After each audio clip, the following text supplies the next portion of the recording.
Hi, everybody. Sorry for the late delay. We had some technical difficulties this morning, and so we'll just call our meeting to order at 9:47. Can we please have the land acknowledgement? Oh, I knew that was going to happen. Okay. Welcome to our division office located on the traditional land and territory of the Niitsitapi, Piikani, Kainai, and Siksika, the Blackfoot people, within the Treaty 7 of region of Southern Alberta. Thank you. We will now stand for O Canada.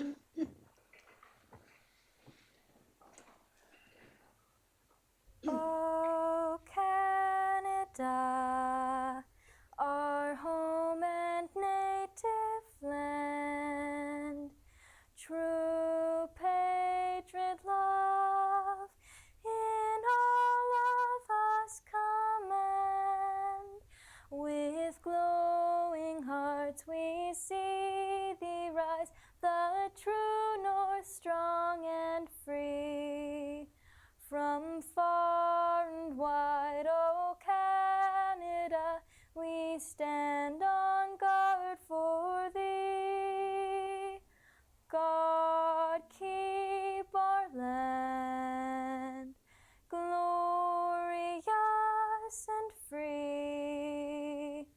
O Canada, we stand on guard for thee. O Canada, we stand on guard for thee.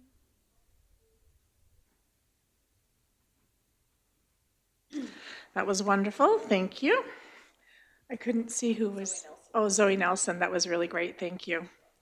She is, at FP Walsh School. Moving on to our consent agenda. Recommendation that the December 18th, 2023 consent agenda be approved by the Board of Trustees as presented or amended. Can I get someone to make that motion? Trustee Long? Any errors or omissions? Trustee Gimber? So the minutes, in the first section where it says who attended, it stated that Trustee Gimber wanted to add the ATA Vice President's attendance to the organizational meeting, and while I'd like to take credit for that, it was actually Trustee Yegas that did that. Perfect, thank you. We have noted that. Any other errors or omissions? Did anybody need anything pulled out of the agenda? Okay, Trustee Chartrand? Can we please pull the PD agenda, please? Thank you. We'll put that as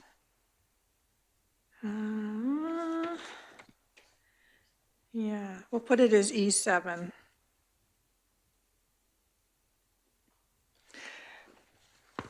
Anything else? Okay, no, I don't have anything for that. Okay, all in favor? Passed. Emergent changes to the agenda. Recommendation that the December 18, 2023 regular board meeting agenda be approved by the Board of Trustees as presented or amended. Can I get someone to make that motion? Trustee Gimber? I just need to add under in-camera piece, land.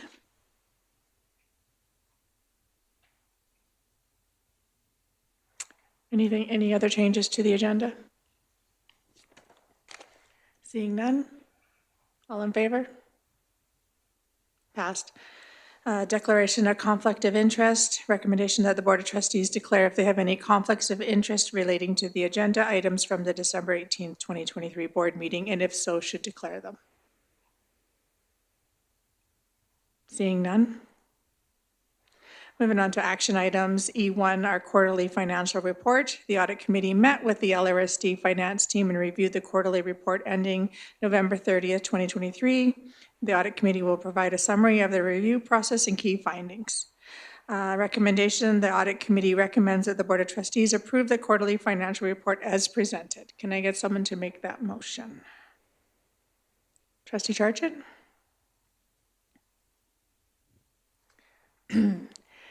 Trustee Charchet, did you want to speak to it, or did you want to turn it over to the chair of the committee? Sorry, please, yes. Thank you. Okay.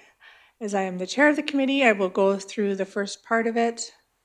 So this is our first quarter financial report as of the end of November 30th, 2023, which is 25% of the fiscal year and 30% of the school year. We met with management December 13th, 2023, and reviewed in detail the revenues and expenditures by object and by program and the schedule of net assets. Our responsibility to review in greater detail the financial results up to November 30th, 2023, and report to the board the results of our findings, including any areas we feel the board should be aware of. Our review and report, we spent 2 hours meeting with management to review in detail the financial results. Management provided a thorough review and answered all the committee's questions, members' questions, and inquiries to the satisfaction of the committee. The committee is pleased to report that we are confident that the financial reports for the first quarter are accurate based on our review. At the end of the first quarter, there is a decrease in the financial position of $14,150 from the prior year. So I am now going to turn the rest of the report over to Jordan Gunderson to walk you through it.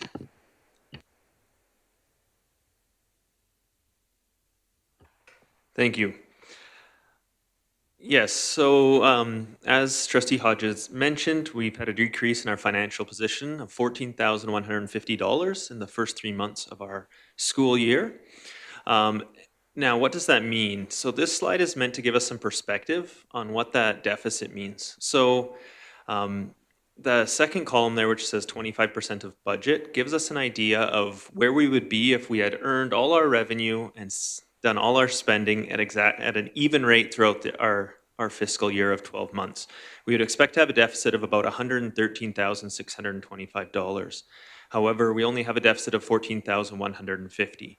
So we want to identify a few reasons why we may be below there, and in looking at both our revenues, or the money coming in, as well as our expenditures.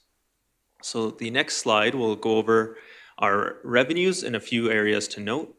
So overall, we have $13.53 million in revenue that we have recognized as at the end of November. This is 24.9% of our budget. Now we're going to look at a few key different areas of revenue that we received. The first is Alberta Ed, our primary source of revenue. As of the end of November, we have received 24.1% of what we had budgeted, which puts us about $408,000 under where we would under our 25% target. Now, the reason for that is mainly due to a principle called revenue recognition. So what that means is that when we receive money that is for a specific purpose, we cannot report it as revenue on our financial statements until we have achieved that purpose. So some of these areas include our summer school funding, which we receive throughout the year, but it's meant to cover our operations through the summer. So we don't recognize it as revenue, and that was about $230,000. Another one is our infrastructure maintenance renewal grant money. So this is the money we receive for maintenance projects, repairs and maintenance. We've only spent about 7% of what we had budgeted so far for those types of projects.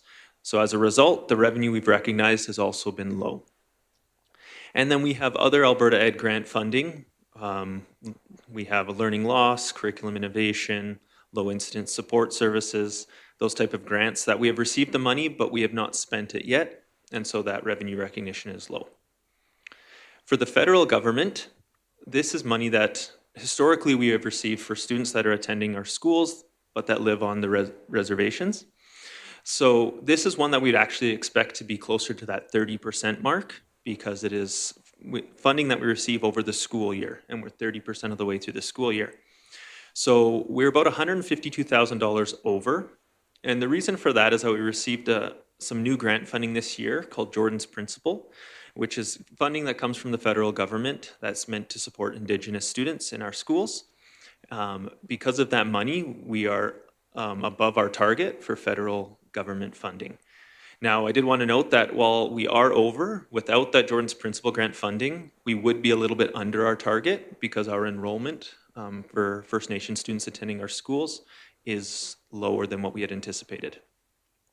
And then in the other categories, this is another one that we would expect to be closer to that 30% mark because it is typically funding we receive over the 10-month school year. So some areas where we're above, one is our sales and services. So the big one here is that we have higher international student enrollment than we had budgeted, which is good to see. And we also have started to generate some revenue out of Peaks for offering some programming out there as well as renting the space, which we had not budgeted for.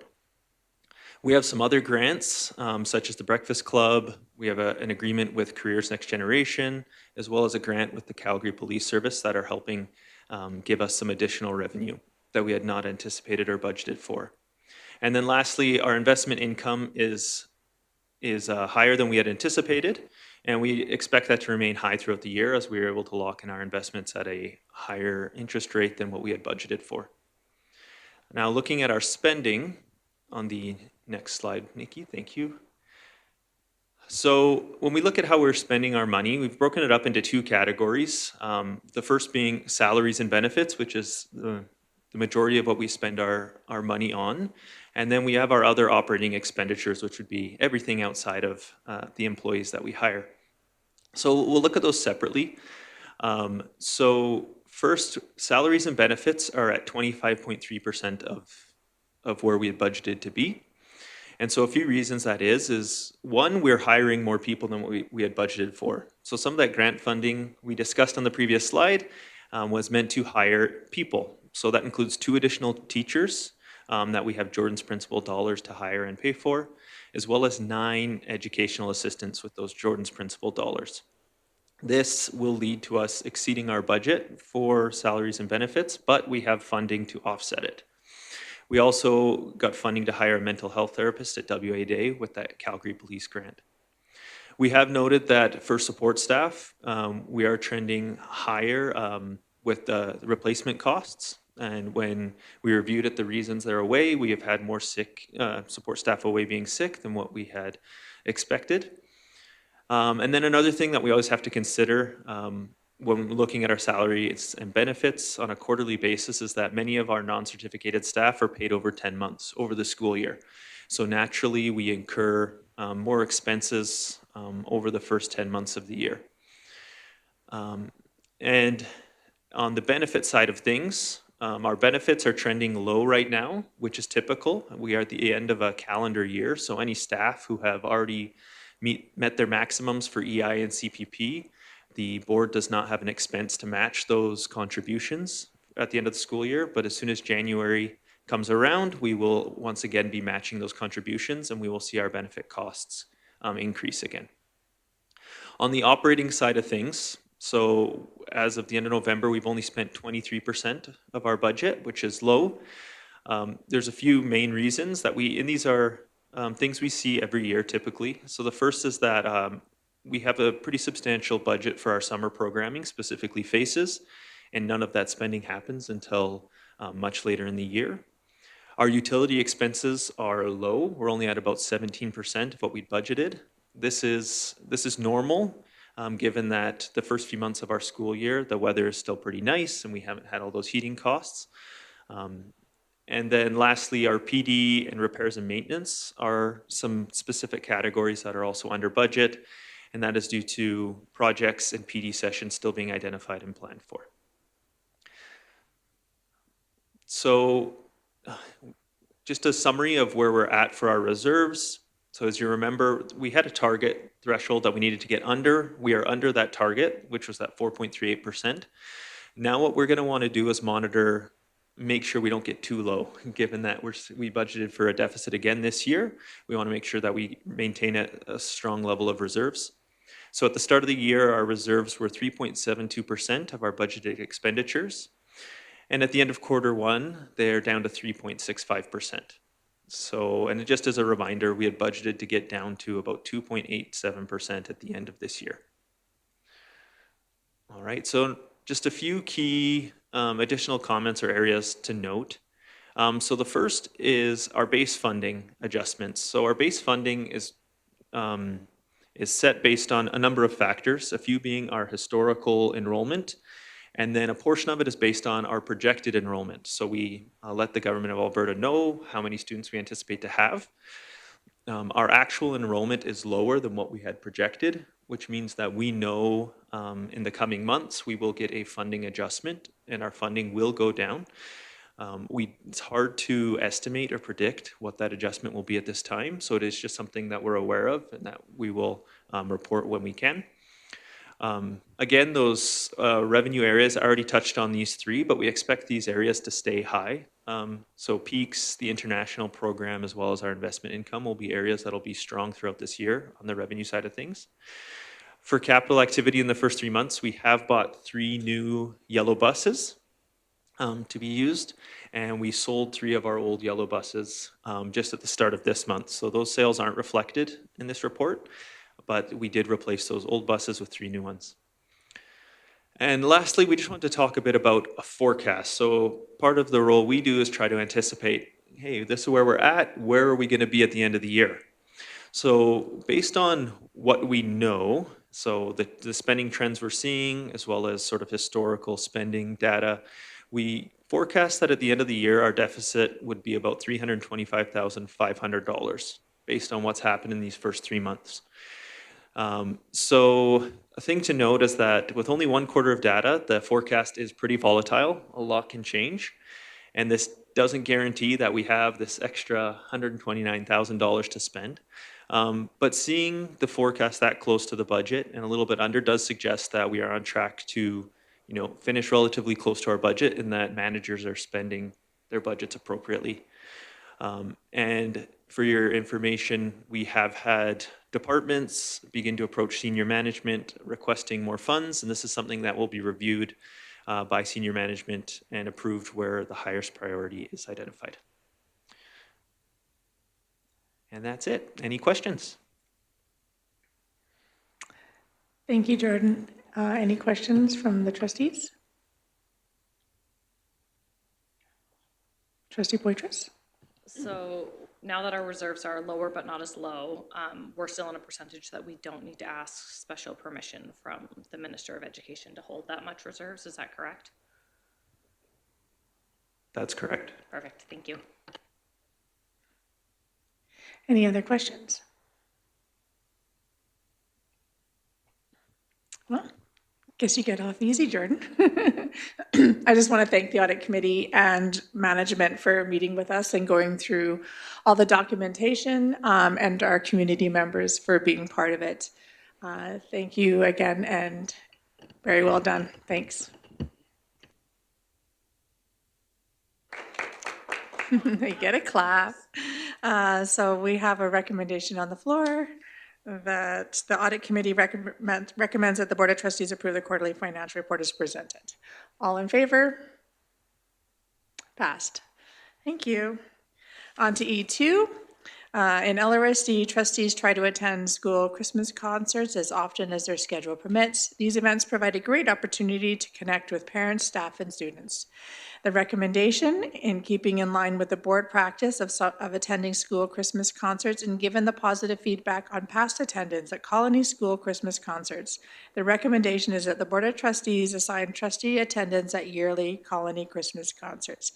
This motion is moved by Trustee Charchin. Would you like to speak to it?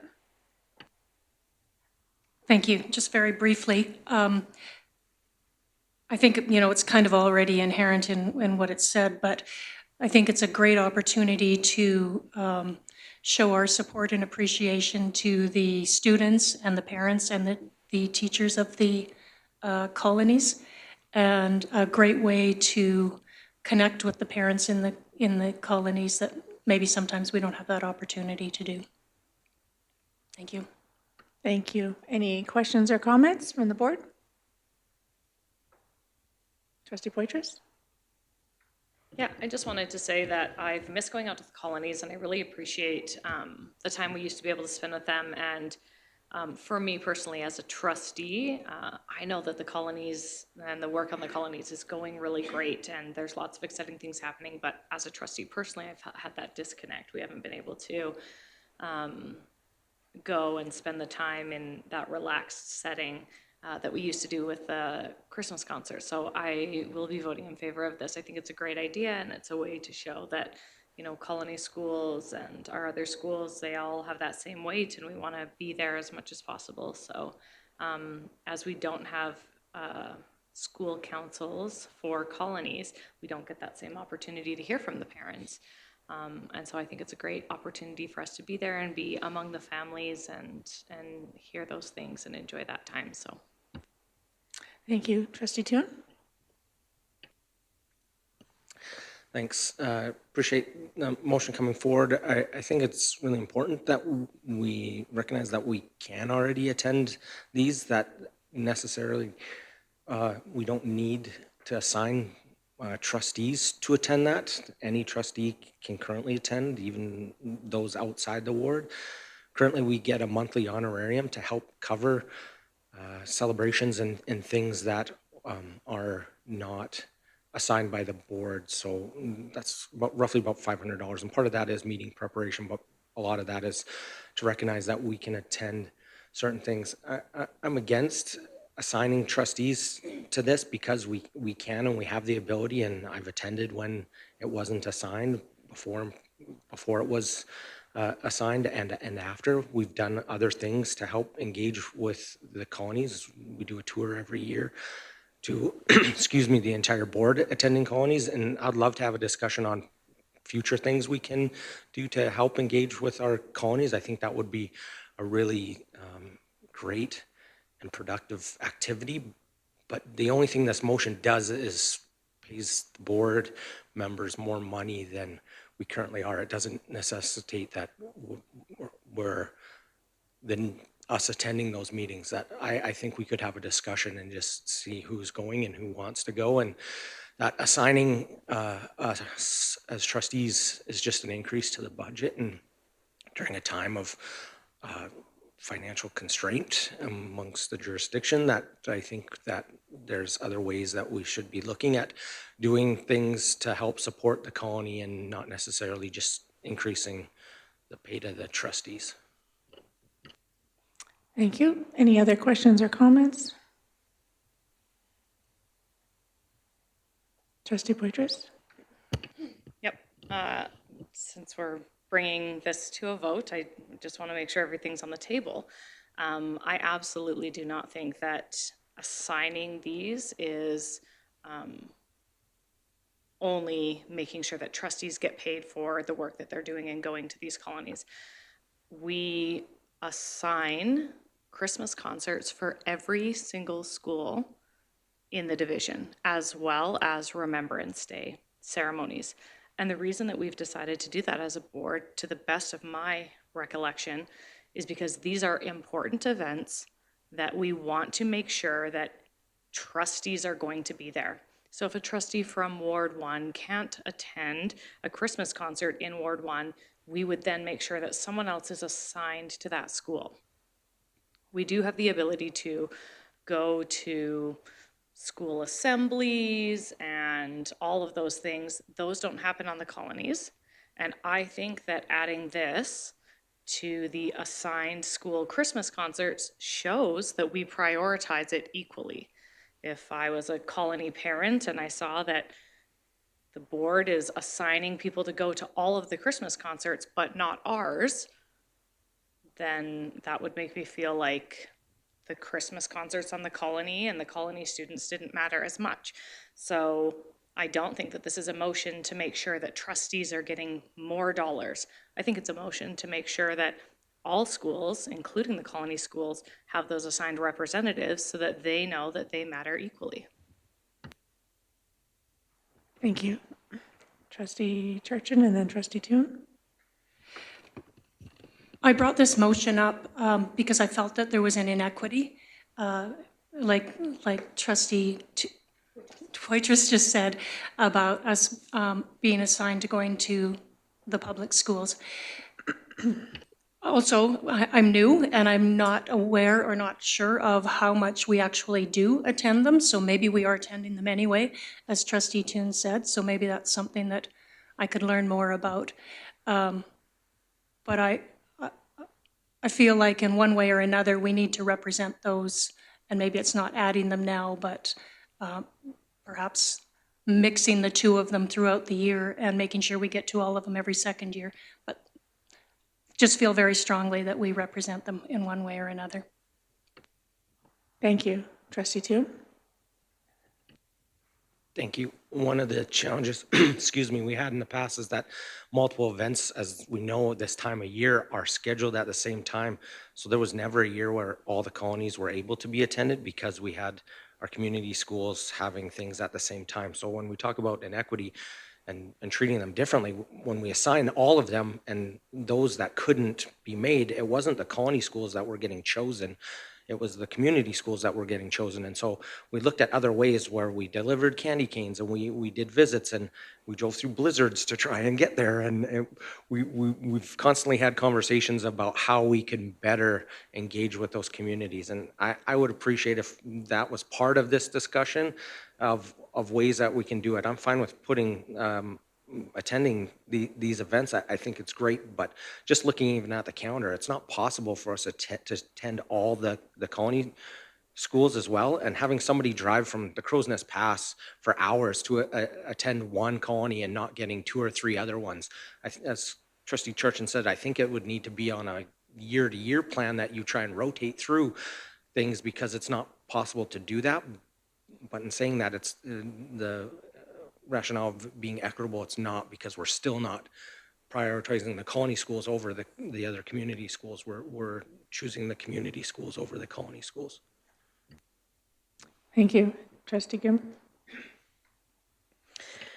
Yeah, so I guess one of the biggest things that I think about, I think Trustee Toon kind of just touched on it a bit, was how do you assign those colonies to the trustees when I believe there's only one in Ward 3 and there's multiple, like, significantly different. And to pay the expense for somebody to drive that kind of distance for a concert that doesn't have, I'm gonna say it, like 100 people attending, you are, I don't know, I keep wanting to use the expression, the bang for your buck, right? But you're not exposing yourself to as many people as we would be when we're doing our colony visits, and we're going to multiple ones in one day. I think there's other ways than a Christmas concert and having one trustee attend the Christmas concert. Not only that, I think it would be very uncomfortable for me to show up on a colony that I have never been to before and go, hey, I'm Trustee Gimber, you've never seen me before, but I'm here to listen to your Christmas concert. It's just very awkward to me. So at this time, I'm not in favor of this. I think there's other ways that we can make an impact on the colonies. Thank you. Any other questions, comments? Trustee Poitras? Yep, I would maybe ask that we table this until we have all the trustees in attendance so we can all discuss it fulsome. So maybe table this until our next meeting. Our next board meeting? So we have Trustee Yegas here as well. To vote on that one, right? To table something? Yep. Yep. Yeah. It needs the majority votes. So a request has been to table this discussion until our January board meeting. I'm going to ask for all in favor. Yeah, wait, sorry. Can I see hands again? Yeah. I'd like to speak against tabling this. I think this is really emergent. We have concerts this week, so if you table it till January, that's completely goes against I think having this discussion was a timely discussion, and I think that this should be decided now. If we want to talk about future years, we can do that, because that happens in another time frame and year on that issue. Trustee Charchin? When I brought the motion forward, I knew we would be voting on it on December 18th. So My intent, and I probably should have made that clear, is for future Christmas concerts. I mean, if we could get to some the way it is now, where we go by choice, I think that's great. But my intent was to put this in place for Christmas of 2024. Thank you. Trustee Long? Yeah, I understood that to be the case. I wasn't thinking we were talking about this year. I'd be in favor of it, to do it while it's still in our minds. So if we were to do it in January, I think that's good for the next Christmas. I think we could share colonies. So when I think of myself from the Crow's Nest Pass, I'm actually closer to Waterton Colony. Sorry, Trustee Long, we can only talk about tabling Sorry. it right now. Yes.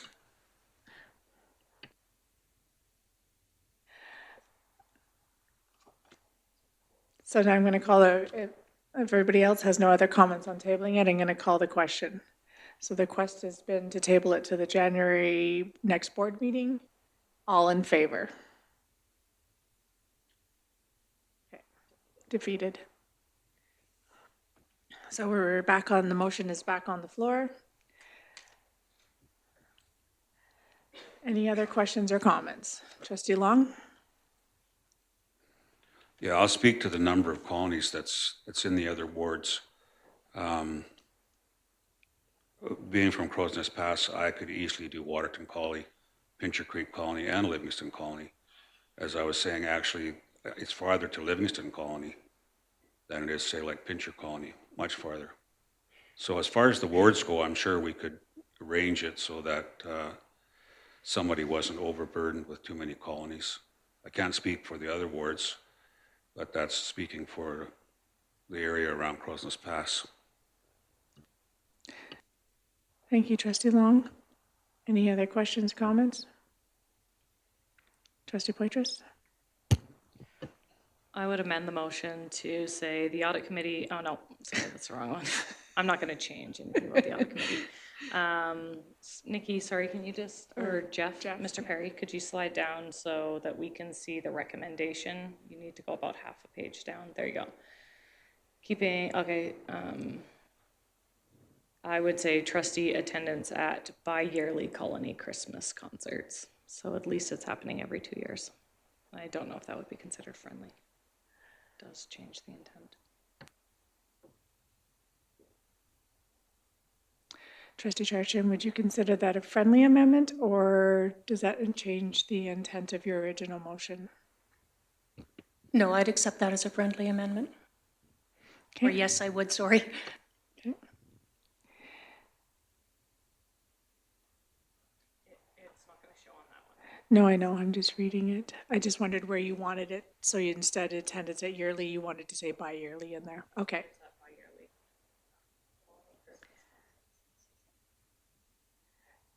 Yes, for sure. Thank you. I accept that. I just wanted to elaborate a little bit on accepting that as a friendly amendment because the intent is to get representation at the colony concerts. And so if it's bi-yearly, that meets my intent. Perfect, thank you. Any other questions or comments? We have an amended motion on the floor. Sure, Trustee Gimber, thank you. So I think that if you feel very passionately about being there, you can go now, right? So there's no reason to, by putting bi-yearly, you're not getting that equality that you're looking for, or that equity that you're looking for, because you're not going to all of the schools, all of the colonies, every year to their Christmas concerts. So by changing it to bi-yearly, it's even less of an argument for equality than you had before. Thank you, Trustee Poitras.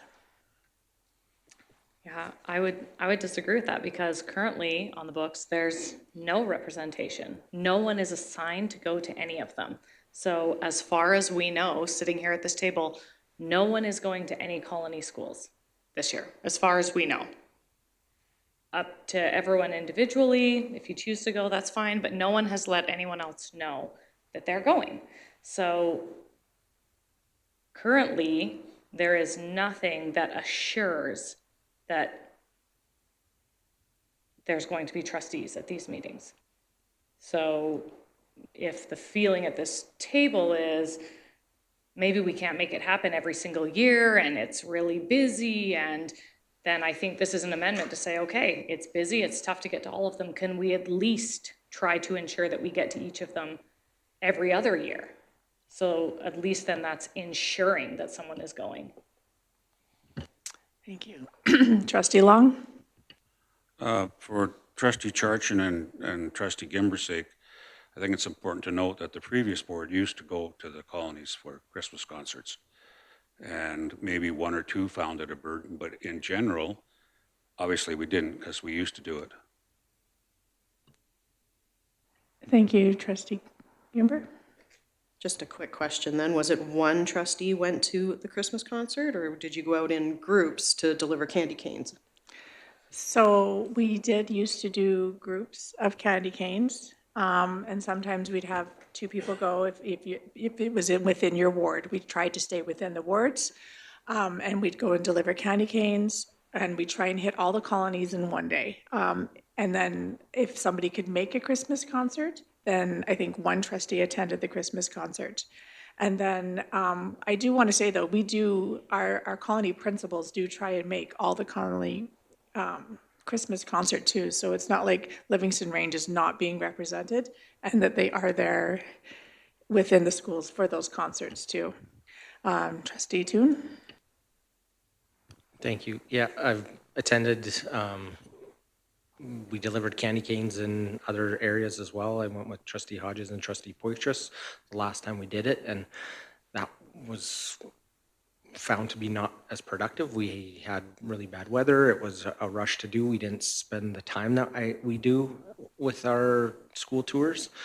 I've attended colony concerts, and as Trustee Hodges says, there is a LRSD representative there. It's not a board representative, but it's LRSD.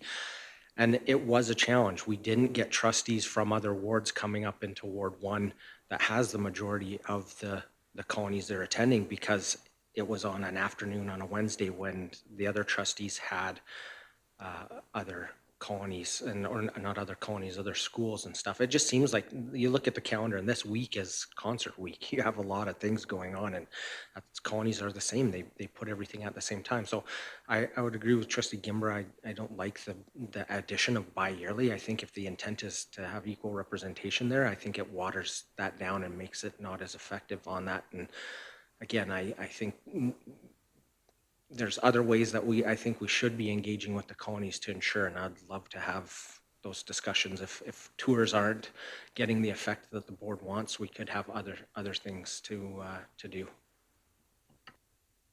Thank you. Trustee Long?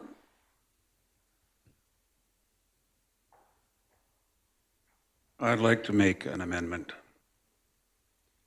and I'll ask Trustee Poitras and Charchin if they'll consider it friendly. The recommendation is that the Board of Trustees assign one trustee to schedule a calendar date to visit a colony in December. So in other words, what I'm saying is one trustee at least, it can be three if you want, but at least one trustee will visit each colony on a scheduled date. We schedule the date. So it's not necessarily their Christmas concert in December. We make sure we visit at least one person visits colony in December. And of course, we know from the ones that are here prior is that they will make a concert for the day we're there, as far as music and things that are going on. So it doesn't have to be that we go on a day that they schedule. It goes on it. We let them know well in advance that this is the day we're coming. One day, one trustee in December. Anytime in December. And they will make it, that's the day that they'll do the music and such for us, and it is wonderful. Thank you, Trustee Long. I do believe that changes the full intent of that motion, so I'm thinking it won't be considered a friendly motion, and it'll have to stand alone. So now we have a motion on the floor. You have to need sure Nikki has it correct. Sorry, Nikki, I made that complicated. So Nikki, do you want to read it Assign back? one trustee to schedule a calendar date to visit each colony in Point of December. order. The order has been called. So because this completely changes the intent, it would either need to replace this, or we would need to vote on this one, and then that could be a new motion arising from the business, or could be on a later agenda. Can't we have two motions on the floor? And then you have isn't that the way Robert's rules work, that he's making a motion? I guess it changes the intent, and so. This would be a separate motion. So Yeah. this motion either needs to make a motion to replace this motion, Yeah. or he needs to wait until this motion is done. Yeah. And we vote on this one, and then could be a Yeah, rising. yeah, that's what I was thinking. He was making a motion to replace it. Sorry. Was that your intent, Mr. Long? To replace the motion. So he's making this motion to replace the original motion. Trustee Toon? Just a point where that'd be a substitute motion, and so both of those are debated simultaneously, and then we vote on one at the end. Yeah, that's what I thought we were doing, so. Okay. Now we just need to make sure that the motion is correct still. Yes. Okay, Nikki, could you please read out the motion I can't see it very well at all. So it would read that the Board of Trustees assign one trustee to schedule a calendar date to visit each colony in December. Okay, thank you. All right, the motion is on the floor, so we're debating both motions simultaneously. Trustee Charchin. I think the main reason I would not vote in favor of that is that I believe we would not have the parents included in that day. I mean, if they are, then that would be great. But whether parents would be included in that visit, because I think they're a key partner and part of the intent of my original motion. Thank you. Trustee Long? When we did this in the past, the parents attended, as long as we give them long enough notice. I mean, we can let them know a month ahead that that's the day we're going to come. And when we were there in the past, the parents would come and stand in the back. Trustee Toon? I appreciate Trustee Long bringing this forward. I think it's great, but it doesn't speak to if this is supported by the colonies. That it says just because we want to assign a trustee and schedule those dates, I'm sure they would love to have us and to collaborate with us on this.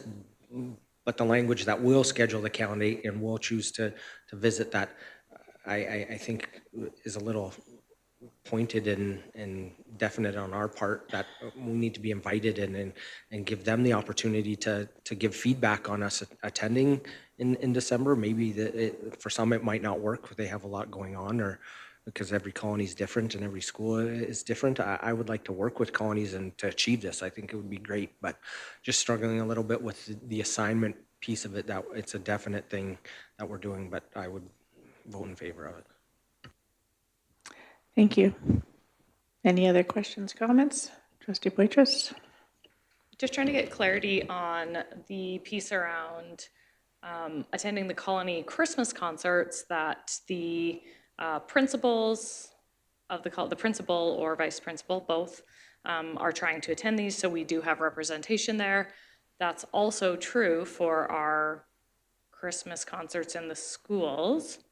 So they have principals there, and often our senior admin try to attend those as well. And yet the board feels it's a priority to assign trustees to go to Christmas concerts in the schools, but not in the colonies. So I'm just trying to understand, it's a busy time. There's lots of school concerts that we need to get to.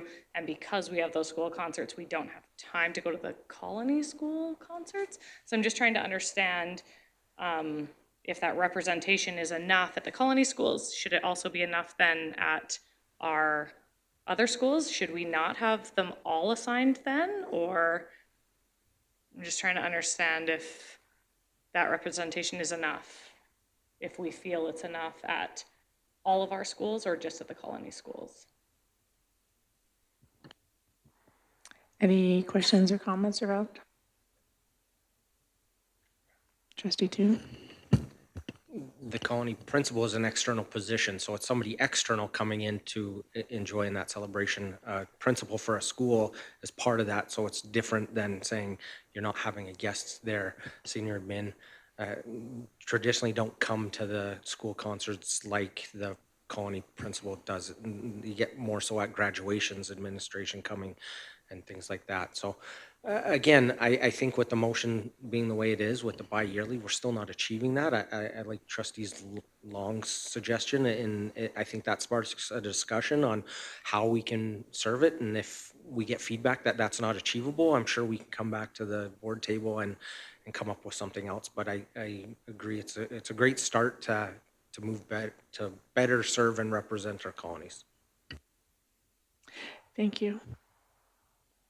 Anybody else? Yeah, sorry. I knew somebody else had their hand up. Thank you, Trustee Charcha.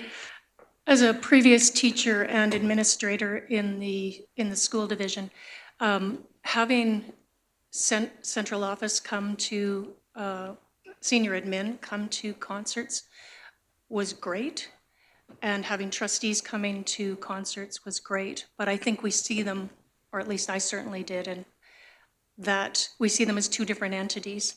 And I don't think that, no, I can't, I'll say that from my perspective, having senior admin come didn't feel like the same as representation by a trustee, two separate groups.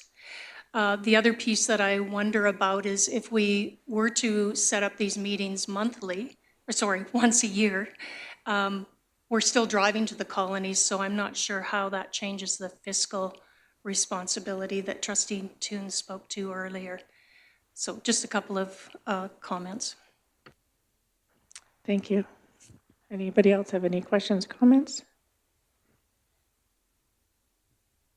Okay.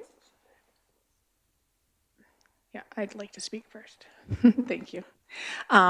So I just so everybody knows where I sit, I appreciate being able to go to the colonies and sit and read with the kids when we have the opportunity. For me, that was more beneficial than just going to sit in on a Christmas concert, because I'm there for the kids.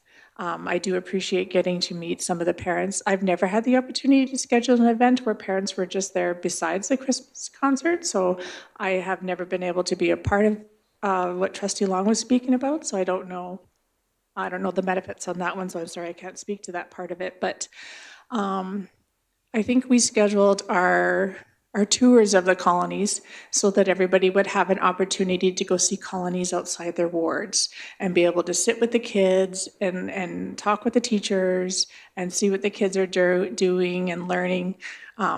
Colony parents are super busy during the day, and usually you don't typically see very many parents around when we go.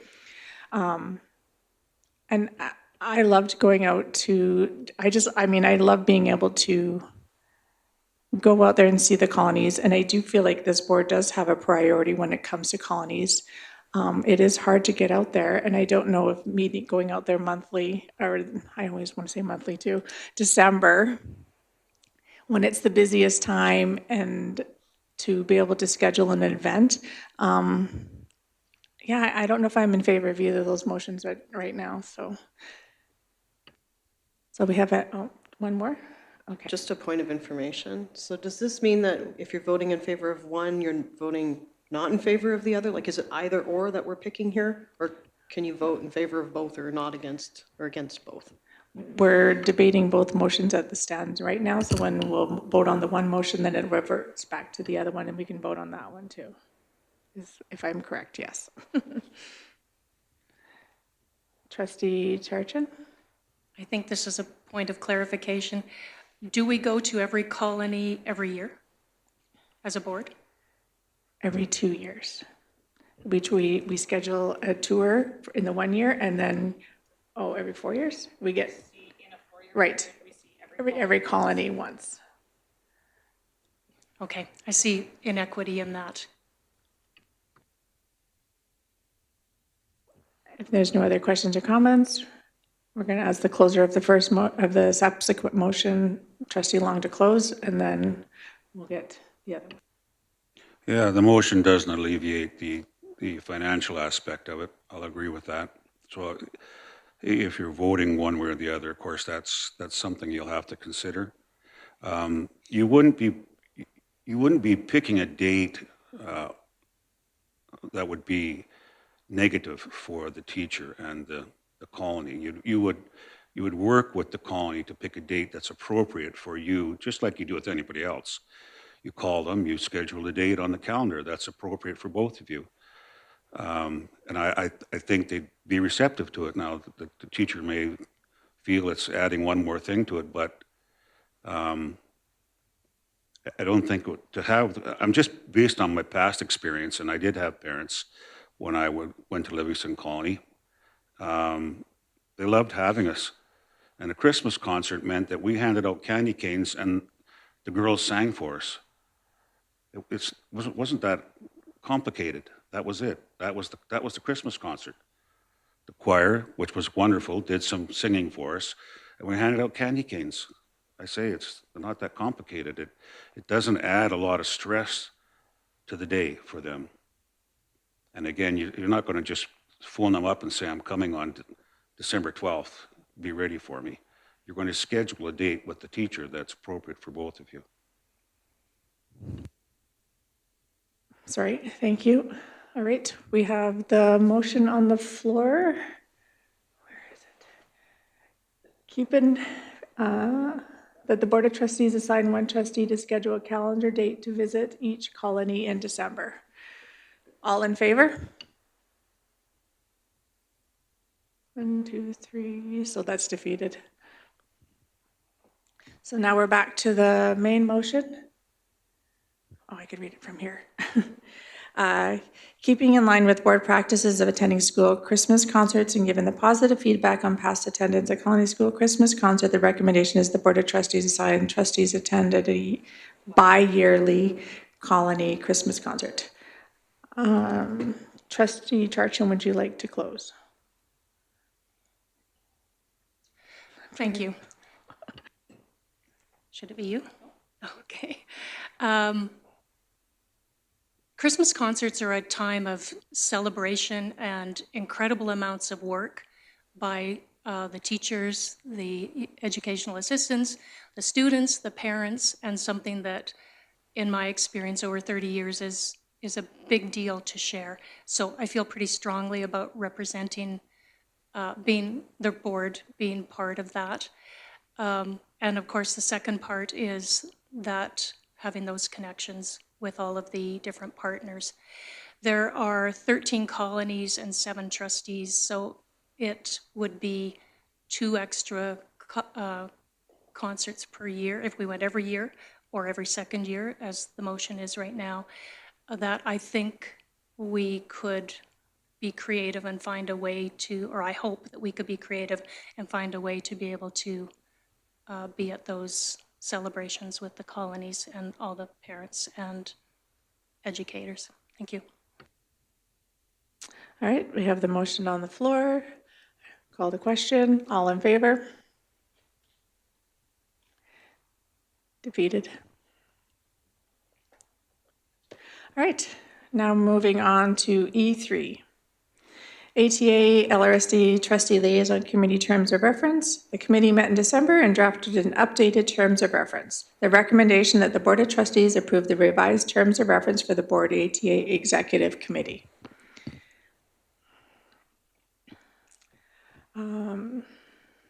If everybody's had a chance to go through it, yep.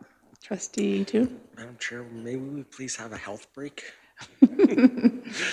Okay, we can pause for health break. Thank you. 5 minutes, please.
Right, everybody, I'm going to call us back to order, please.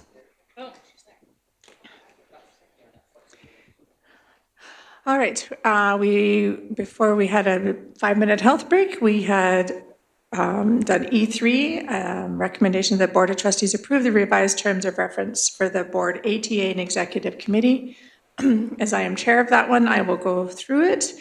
We met and we worked together to just change our terms of reference just a little bit. So the purpose, to work together and model collaboration in the areas of leadership, mentorship, professional development, planning, recognition, joint initiatives. And then 2, to improve communications between the ATA executive and the Board of Trustees for the Livingstone Range School Division, powers and duties, to create a framework to enable conversation and collaboration between the ATA executive and the Board of Trustees for the Livingstone Range School Division, and to share information on joint initiatives. Membership, 3 members, including the local ATA president, LRSD, board chair, trustee, superintendent, or designate, and invitations may be issued to others as deemed appropriate. Meetings, at least 3 meetings will be convened each year. Suggested dates, late October, early February, early May. This was reviewed and updated December 2023. Any questions or comments around it? I did. No, seeing none. All right. All in favor? Passed. Thank you. They're not here yet. All right. Our board delegation is here, and so they just haven't stepped in the room yet. But I would move that we go out of order to allow our delegation to come present to us now, and then we will go back to the board policy aids. All in favor? Thank you. If somebody could just reach out to them and they can come in and present right now.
How long will the policy take?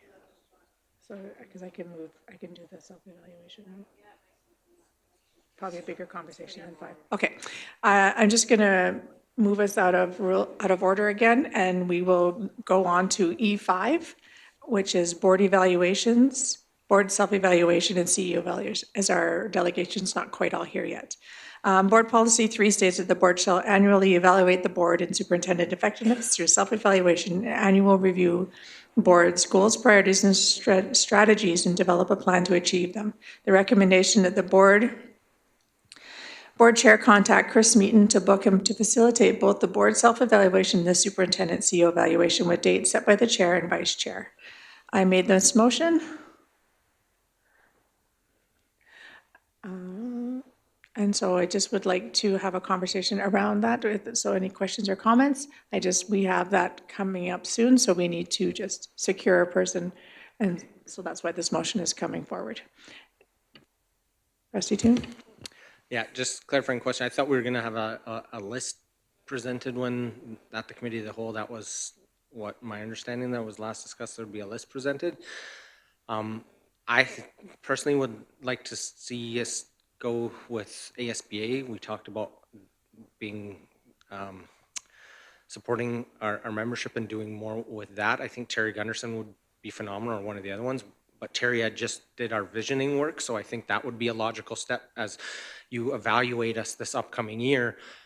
How are you doing in regards to the vision that you as a board set out, and how are you achieving that, where he has an intimate knowledge of us just doing that and knows ASBA. So I think for 1 year, it would, for this upcoming year, to me, it would totally make sense to have Terry Gunderson in there. I think that would change the intent of the motion because it has a named person in there. Nothing against Chris. I think he'd be phenomenal, but just to help facilitate the continuation of what the work the board has already done.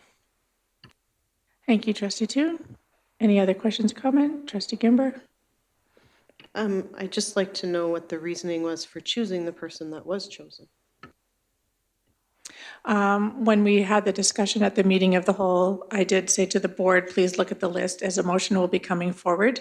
I just figured putting a name in there to discuss around the motion was appropriate at the time. When I looked at the list, he just was one of the more qualified because we have that coming up soon. So I did stick a name in there. Not saying that that can't change, but I did. Trustee Poitras? Yep, when we discussed this, we looked through the list that was shared with everybody. We've worked with Cal and David before, we've worked with Terry Gunderson, and one thing that we thought was really important was with the timeline of our superintendent contract and us being, this will be our 3rd year of 4 for our board evaluation. We thought it was important to have someone who had background and history with superintendents as well as boards, and just felt like Chris would be a good fit, which is why he's the one that we chose to go with and reach out to if it was approved by the board. However, this of course could be amended, but after looking at the list and discussing it, both Lori and myself felt that he would be the best candidate. Trustee Toon? Thanks for providing the rationale. I think all great points, but I would have to go back to, I think Terry Gunderson would be the best option for us at this point because he's worked with us already this year with this board and has knowledge of the board in the past and has worked with our superintendent. So if we're looking at maybe ease of something facilitated that has a superintendent with experience, that I would amend the motion to say Terry Gunderson. Okay. So we're just discussing the amendment now. That the Board of Trustees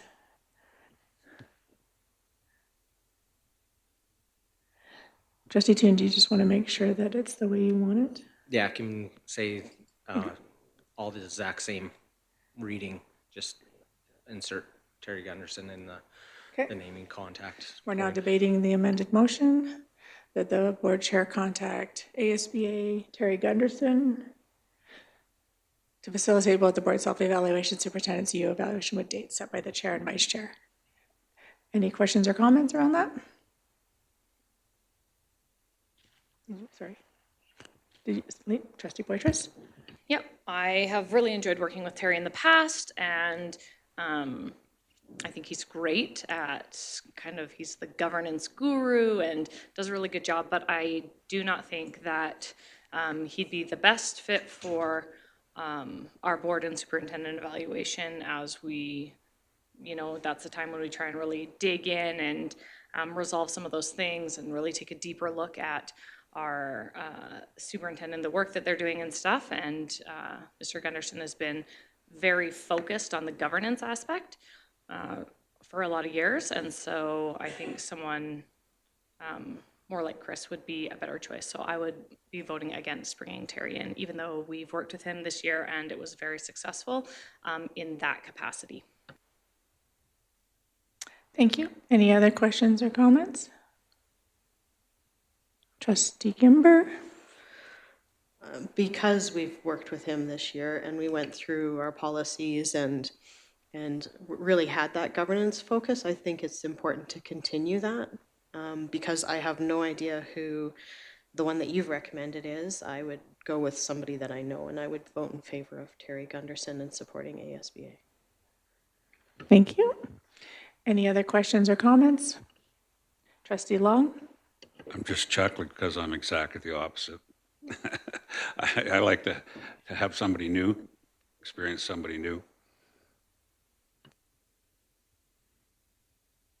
Thank you, Trustee Long. Any other questions or comments? Trustee Toon? Yeah, I appreciate Trustee Long's comments, and I think if the board doesn't want to choose Terry Gunderson and is looking for somebody different, I would suggest going with Cindy Velowichuk as ASBA. There's other ASBA facilitators. She's phenomenal.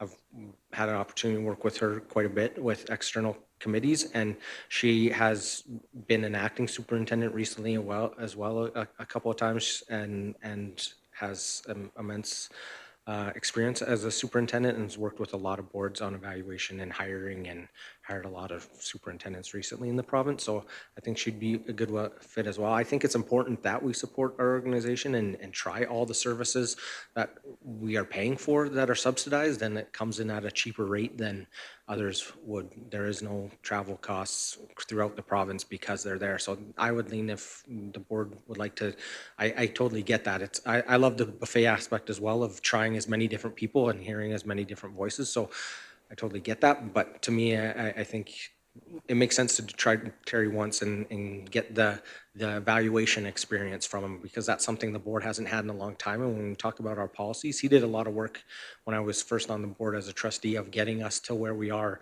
with our policies. You have other boards in the province that have policy handbooks with 100 policies in it, and we have a tight, concise one because of a lot of the work that Terry did with that. So I think it would be a neat thing to kind of revisit that once and see kind of where we're at on that. Trustee Toon, are you amending your motion then to just say ASBA?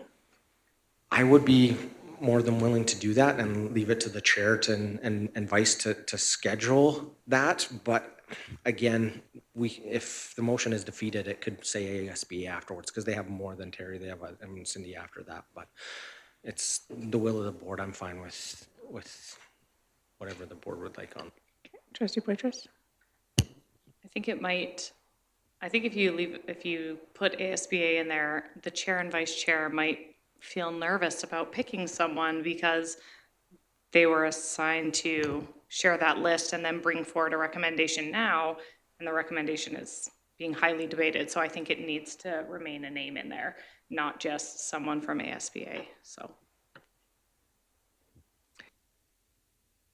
Trustee Chartrand? Just a couple of things kind of going through my mind, that there's always a balance between redundancy and diversity, and having the same and having somebody different, and what that might look like.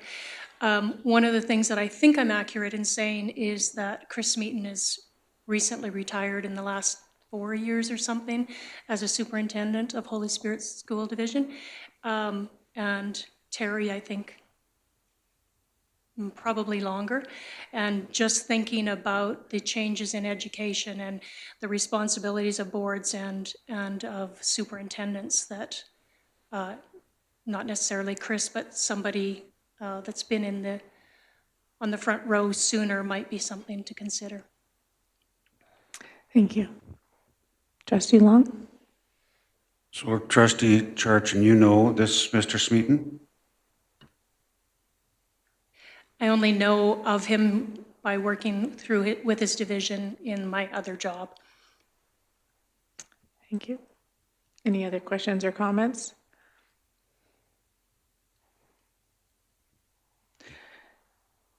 Seeing none, Trustee Toon, would you like to close?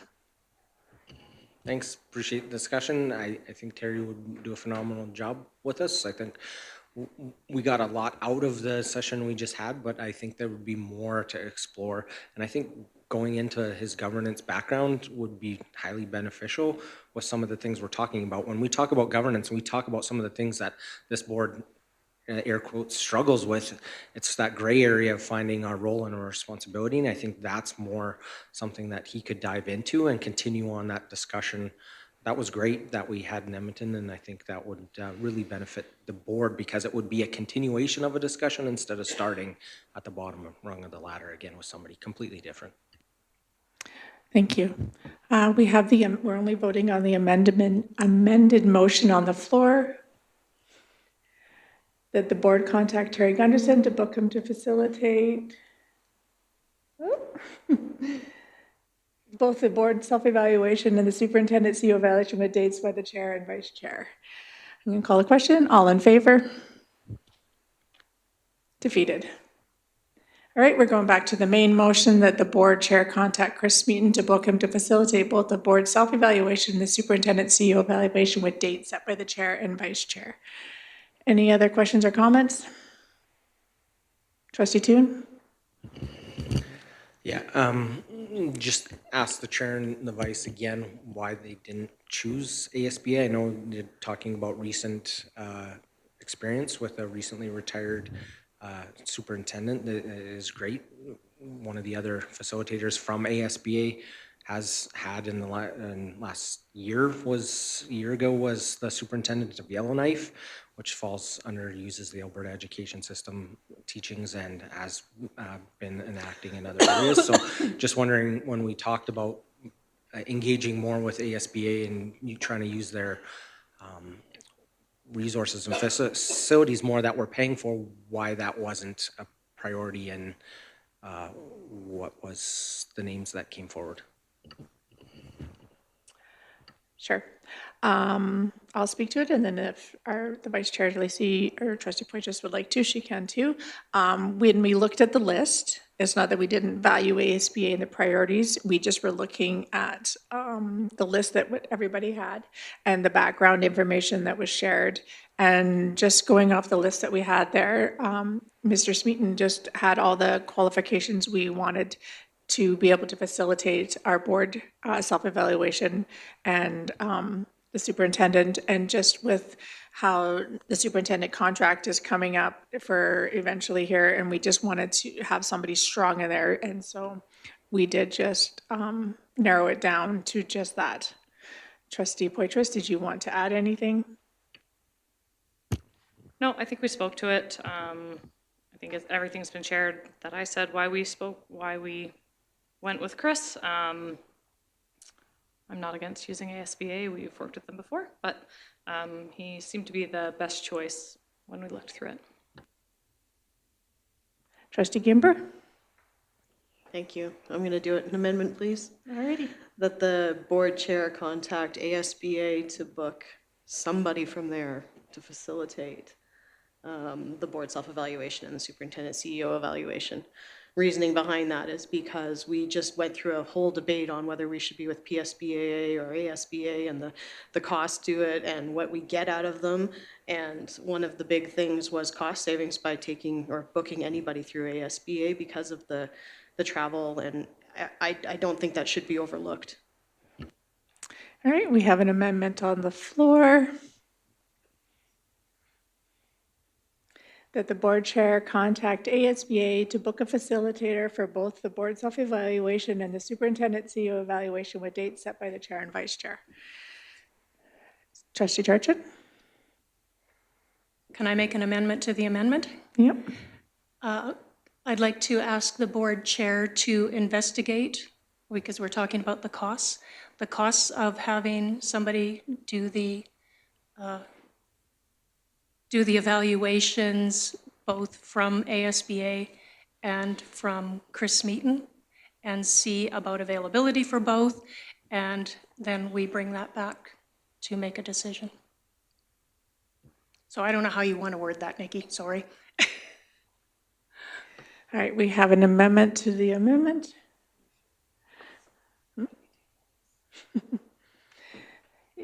Trustee Poitras? Yeah, I would make a motion that we table this discussion and motion and then suspend the rules to move to our delegation that's currently here. So I would make a motion to table would be the first step there.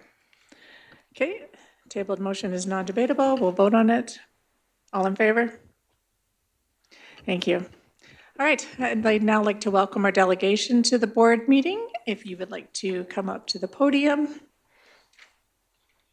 So our Nanton School Enhancement Committee, the Nanton School Enhancement Committee has requested to appear as a delegation to discuss their willingness to fundraise for enhancements for the new A.B. Daly School in Nanton.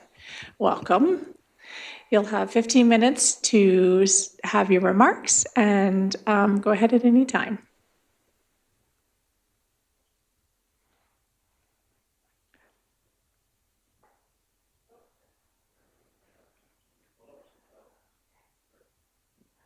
Yeah, let me make sure that we're heard. All right, well, hello and good morning, and thanks for having us here today. There's three of us here today, as you can see. This is Amy Gillespie over here, Jennifer Jones, and my name is Greg Graves. We're here representing the Nanton School Enhancement Committee, and we're going to show you this video first just to sort of show you what Nanton's all about and what our education system is. So we'll go with that.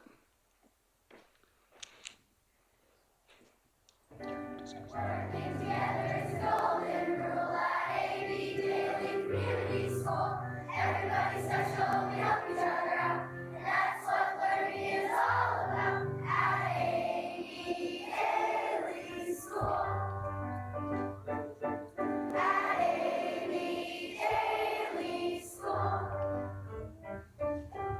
Walk into the school and feel the spirit in the air. There's a fun and friendly feeling flowing everywhere. Working together is the golden rule at A.B. Daily Community School. Everybody's special, we help each other out, and that's what learning is all about at A.B. Daily School. At A.B. Daily School. Lots of fun activities, we learn new things each day. Teachers help us all to learn in many different ways. Working together is the golden rule at A.B. Daily Community School. Everybody's special, we help each other out, and that's what learning is all about at A.B. Daily School. At A.B. Daily School.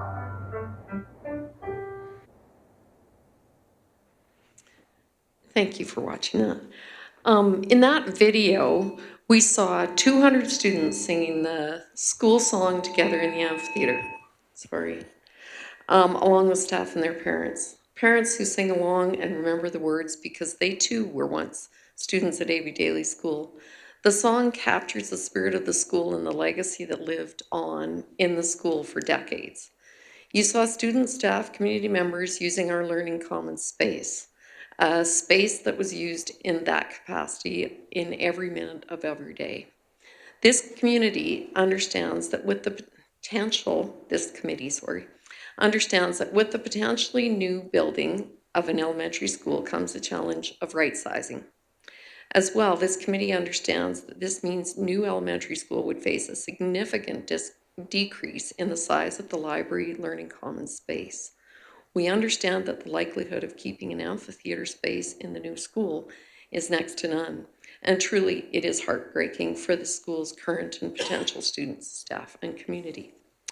I'd like to give a little bit of history because A.B. Daily is a little bit different maybe than some of the other schools.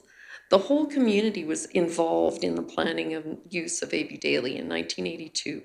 We had a community school coordinator, and so everyone from the community was comfortable in the building, and there were continuing ed classes almost every day of the week, from knitting to horse husbandry to carpentry to Chinook singers and players.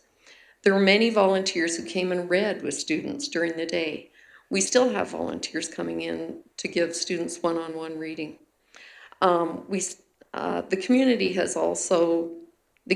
also pitched in $60,000 in 1982 to ensure that there was an amphitheater and a large-sized gym. So the community felt they had invested in the education of the children. The students also felt included because they were involved in creating that song you saw in the video. There was a music workshop where all the students were involved in creating the song, so they had evidence that they were included. I've worked in a lot of schools in the division, and it wasn't until I came back and subbed at home in A.B. Daily School that I realized what an incredible educational facility it is. When this is what you see as normal, your expectations are very high. What the community wants to see now is a partnership like there was at the beginning of the construction of A.B. Daily. We're heavily invested in the building and we'll be sad to see it change. We deeply want to keep the feeling that was created in its inception. This history is important because the community felt involved in the process. The students were involved. Please consider our request for a partnership role in the development of the new school, which will replace our beloved A.B. Daly. Something special was built in this building, and our community wants to foster that feeling for students in the future.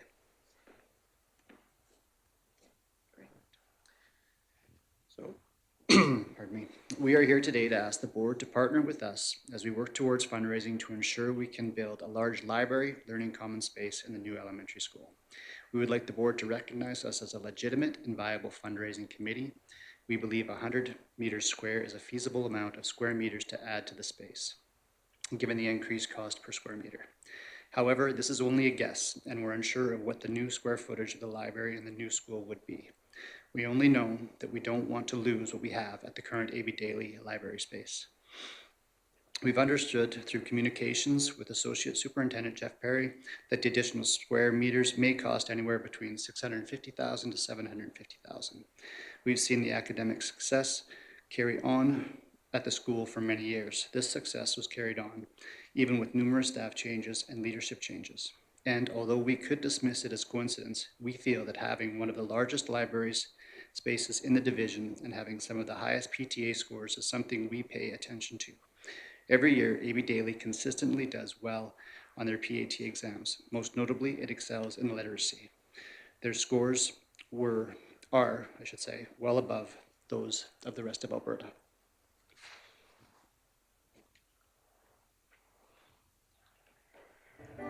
Oh, sorry, keep going. So we just wanted to highlight some partnerships that we have already kind of fostered. Sorry, Nikki, keep going. Go one more. There you go.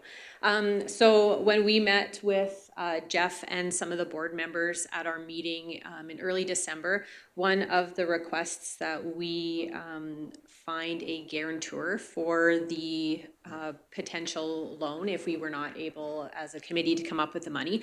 So we met with the town of Nanton that following Monday, and they have agreed to be our financial backer for the sum of $690,000 if our committee is not able to come up with that.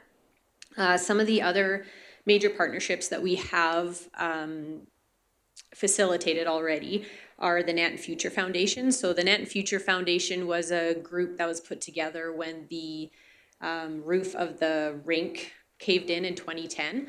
So they worked with the town and the community and were able to raise $1.6 million in about 10 months. So they are very experienced in a large project with a tight timeline. So we have partnered with them, and they are going to give us access to their bank accounts, help us apply for grants, also write charitable receipts, and give us access to their AGLC accounts. Some other partnerships are the Nanton Promoters. So they are a service group in Nanton. They've actually already held an event for us, the Seafood Supper, which is an annual event they put on. And they raised $16,000 that night for us. We've also partnered with Friends of A.B. Daly, which is our fundraising society in A.B. Daly, and they have given us the amount of $54,902.12 out of a GIC that was put away for specifically something just like this. Some of our other community partnerships that we are currently working on, we have made contact with them, but then again, we're just in that kind of limbo process of waiting for some more information that we are able to give them more information so that they can fully back us. But they have all indicated that they are ready and willing to help us with our goal. So we have the Nanton Boosters, which is another service group in Nanton, the Nanton Lions Club, Nanton Leos, Nanton Athletic Society, Nanton Bus Society, the Stavely Elks, Stavely Royal Purple, the Nanton Children's Society, and the Nanton Agricultural Society. So we have a lot of partnerships that we've already made. I think another key part of information is some of the history of that Nanton has on stepping up for some of these big events. Nanton it's special. Like we will all come together and do whatever needs to be done. Like I mentioned, in 2010, the roof of the recreation complex caved in and that money was raised. Just recently, the High River Health Foundation the Nanton part of the High River Health Foundation hosted a dinner in Nanton and raised $258,000 in one evening. In the last 5 years, there's also been some major benefits for people who have had some trials and tribulations with their health, and over $100,000 was raised for each of them. So I just thought it was important to give you guys some examples of how Nanton can really step up when it counts.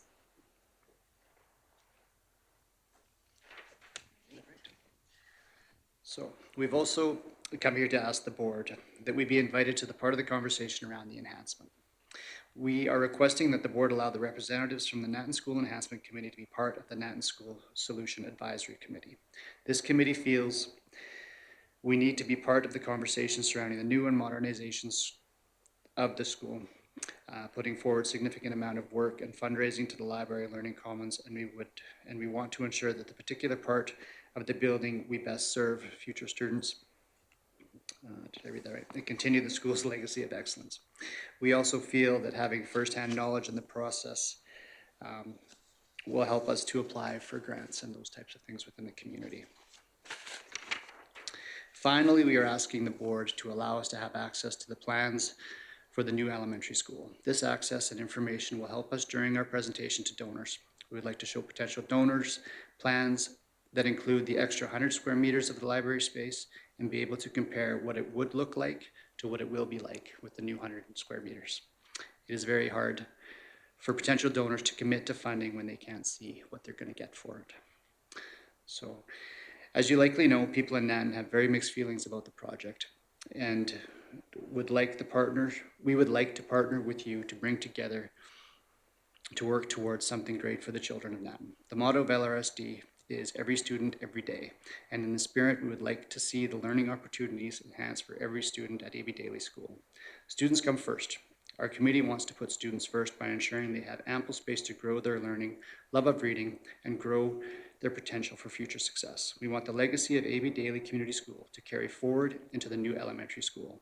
We hope the board will consider and support our committee. We are organized, committed, capable of raising the money, and we ask that you allow us a seat at the table. Thank you. Thank you. Does the board have any clarifying questions? Trustee Toon? Thank you. Really appreciate you coming here today and the amount of work you've done in such a short amount of time. I know this was highlighted in the meeting that we had, but just like maybe it shared with the rest of the board, was there any discussion about doing any projects related to the high school and as opposed to A.B. Daly? And if you could just kind of share the background around that. Thanks. Okay. For sure, absolutely. We've had discussions about helping out JT Foster with any requirements they're going to need with the modernization. I think for right now, just in this tight timeline that we've had, we've just really focused on this project at A.B. Daly, since the architects will need to ensure that in the plan. But I mean, we certainly don't intend to stop once we have hit this target. We're committed to just helping both schools with anything that they need in the modernization or new build. Thank you. Any other clarifying? Trustee Charchin? I'm not sure this is official or not, but I echo Brad's admiration for the work you've done. Amy, have you found out when and by whom the A.B. Daly song was created by? Yes, we did. Thanks to Facebook. So in the early 1980s, the artist Raffi, which I'm sure most of you remember, he was invited to come into the school, and it was actually written with all of the students. So, I mean, a lot of the parents of the kids who are going there now are the ones who wrote the song. Yeah, it's pretty, just to echo, it's part of that video is it's pretty special when you're in that amphitheater and you hear all those kids sing that song. There's something special. And I mean, certainly for me growing up there and being a student in that school, it brings back a lot of memories. And I just had a comment from one of the parents who was there the other day that said, "Oh my gosh, I haven't heard that song in 30 years, yet they still knew all of the words." So I think in the fact that we know that that space is likely going to not follow us to the new building, so we want to create a space that can still act in that form, that students can gather and we can have, you know, the same acoustics for that song. Thank you. Any other clarifying questions? Perfect. Thank you both, or not both, thank you all three of you for coming today and presenting to us. You'll receive a response back to us as soon as we can. Great. And Thank thank you you so so much for much. having us. Thank you. Thank you.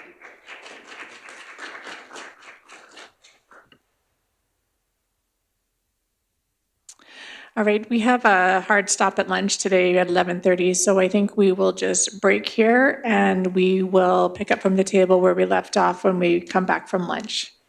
Thank you. Oh. Never mind.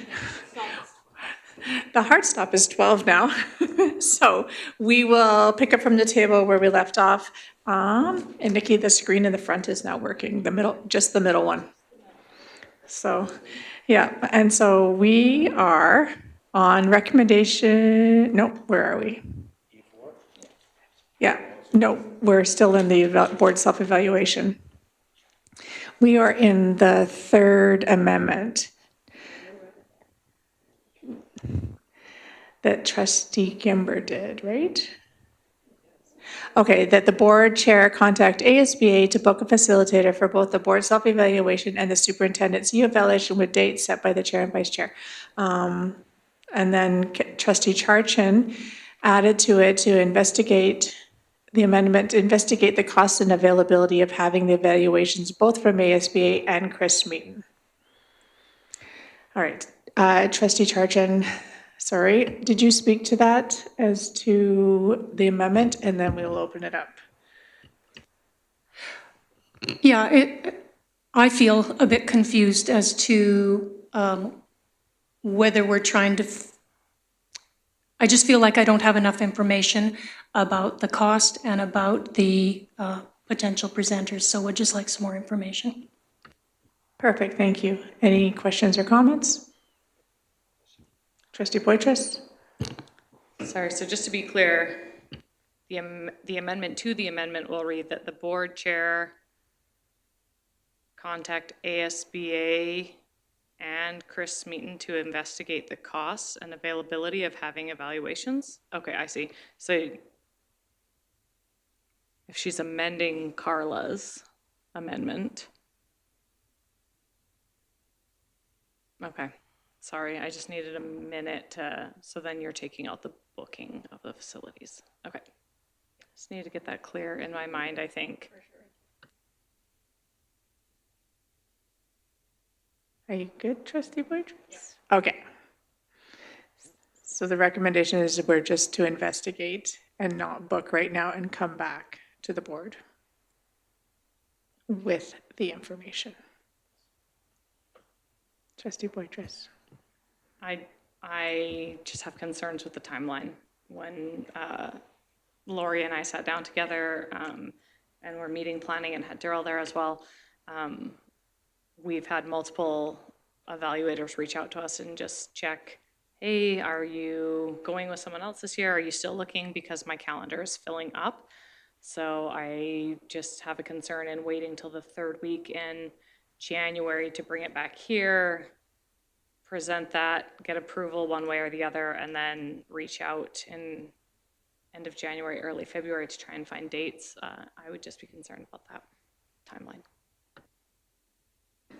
Thank you. Any other questions or comments? Seeing none. Okay, Trustee Charchin, did you want to close? No?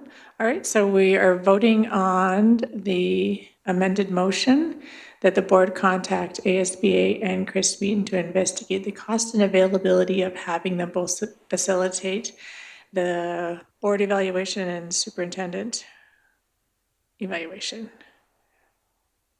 with with dates set by the chair and vice chair. Is that still part of the motion? Sorry. No, just your amended part, Kathy, right? I just got to get it clear in my head. Well, Trustee Poitras has a point on the amount of time it will take to get back to a board meeting, so I guess I just say as soon as possible. Okay. All right. Trustee Toon? Yeah. Oh, just, yes, Kathy closed already, so can you Yeah. point? Just a point of order on the timeline. We could do a special meeting at our committee of the whole. We have another date in January, so that would bring it to 2 weeks sooner. All right, so we're voting on the amended motion. Call the question. All in favor? Carried. All right. Now we're going to go back in our agenda to E4. Oh, right. Now we're back to the amended whole motion, I'm sorry. So we voted on the amendment. Sorry, I was moving on. Wanted to get this done. All right, so we voted on the amendment. It is now part of the main motion, the subsequent motion on the floor, right?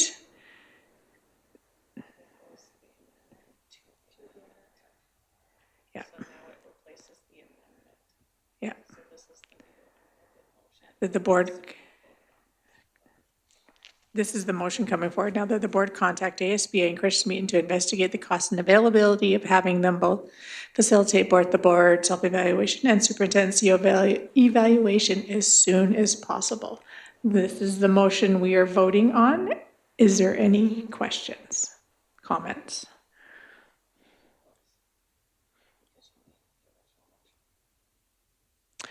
No. Oh. All right. And still any questions or comments before I close? Trustee Charchin? Sorry, just process, does this replace the original motion? And we'll only vote on one, once? Thank you. Seeing no questions, comments? Nope. Okay. Yep, I'll close. I appreciate everybody having the conversation today and understanding the need for more information. And so I don't like to leave anybody voting without as much information as possible. So I appreciate that. So I'm just going to close with that and we'll call the question. All in favor? Carried. All right, now we'll move on to E4, Board Policy. Board Policy Chair, Trustee Gimber will review the suggested changes to Board Policy 8 and Board Operations, Board Policy 9, Committees of the Board, and Board Policy 10, Board Representatives. Recommendation number 1, that the Board of Trustees approve the changes to Board Policy 8, Board Operations, as presented and amended. Trustee Gimber has made those motions. So please go ahead. Thank you. Okay, Policy Committee met, I don't remember the date, recently. And we went over Board 8, or Policies 8, 9, and 10. We'll go through 8 right now. So most of these things we'd already talked about at the organizational meeting, and some of them are just word changes. There's a couple of things that we need to highlight, though, for the board. So just the first bit are just word changes, so we can keep scrolling through here, unless I'm assuming, hope that everybody has read through this already.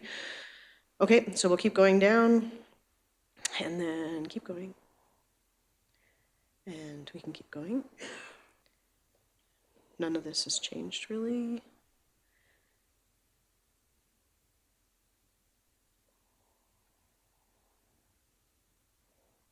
It is. Okay, and we'll stop right here. So one of the items that was on the list that we needed to include in policy that had been passed at a motion and had not been input into policy was adding internet fees to be covered when you are traveling at a hotel or conference. So we've added that to 6.4 BD. That's the purple highlight on there. We can continue. And then here we just changed the wording a little bit for these are your expenses, that they need to be submitted at the same time and manner as the monthly remuneration. It's then reviewed and approved by the trustee timesheet and expense claim committee. We didn't want to get into the particulars of the dates and all that because that's part of the policy for the timesheet committee. So continue going down, please. Okay, this was a big one. So the boards, this was the external board representatives, and we needed to add in something that was passed back on December 19th, 2018 with regards to board approval for outside positions. So we put the board's approvals required for ASBA positions that require a single vote per board. These positions being, but not limited to, all Zone 6 executive positions, ASBA zone director, ASBA president or vice president. Trustees intending to run for an external board position related to education shall provide notice to the board by email. The board's approval may be granted at public board meetings. Should more than one trustee intend to run for the same position, the board shall vote, and the trustee with the most votes shall be nominated. Should more than one trustee intend to run for different positions on the same external board, approval may be given to all. However, not all will be nominated. Floor nominations will occur. Once an executive position is filled by an LRSD trustee, nominations for subsequent positions will cease. And if the board quorum is present at the external meeting, a floor nomination can be made, and board representatives on external committees may be compensated directly by the committee. Meetings and time spent shall be recorded on trustee timesheets. Carry on. Is that it? Mm-hmm. Just for clarity, when we're talking about should more than one trustee intend to run for the same position, is this referring to just Zone 6 positions, or it also is stating positions related to education shall provide notice given to the board? But if two trustees wanted to put their name for the same ASBA committee position or ASCBP, that only pertains to 8.1, not 8.2. Is that correct? Yes. Thank you. Yep. I just wanted to clarify that and make sure I was reading it the way that it's intended to be read. Okay. Thank you. Trustee Toon? Yeah, I struggle with 8.3. I think it goes against the intent of what was passed by the board. If you have multiple people running and the board supports one, the intent was that we have one person to vote for, so we support that one person going forward. Allowing for other people to go and seek nomination from others, then that is, I think, is challenging and can really be detrimental to relationship with the board. So I think I'm against that addition. The motion didn't state that type of language in it, and I think that's a pretty broad I don't think it's an interpretation that can withstand what the motion that was provided as the rationale for that. So this was entered as, we discussed it because the situation has come up where, let's just do the example that you have Jane who wants to run for chair of ASBA Zone 6, and you have Joe who wants to run for vice chair of ASBA Zone 6. If the board supports both of them, knowing that we're only allowed to have one for ASBA Zone 6 from our board, the idea was that if Jane didn't get chair, why should Joe be penalized for not? So the idea was to have Jane and Joe both approved to run, but the nomination itself doesn't occur until it's on the floor. That was the idea behind it. Trustee Toon? So the example you gave, I think, is different than the example that is there. So my interpretation of 8.3 is I could not be the successful candidate supported by the board, and I could go seek nomination for the exact same position that Jane is running for. And so that continues to put the board in an awkward position where they have to speak for their candidate and at the same time essentially speak against myself running for that position. So that was kind of why we had the whole, let's have the discussion as a board, have our family discussions with family and not out in public or in front of everyone. The multiple positions, chair and vice, I think you can have that where you can say, we nominate this person for chair, we nominate this person for vice chair, we nominate this person for labor, we nominate, and we've had multiple times where that has occurred, but I get the change in saying that, and I'll leave it at that for now. Thank you.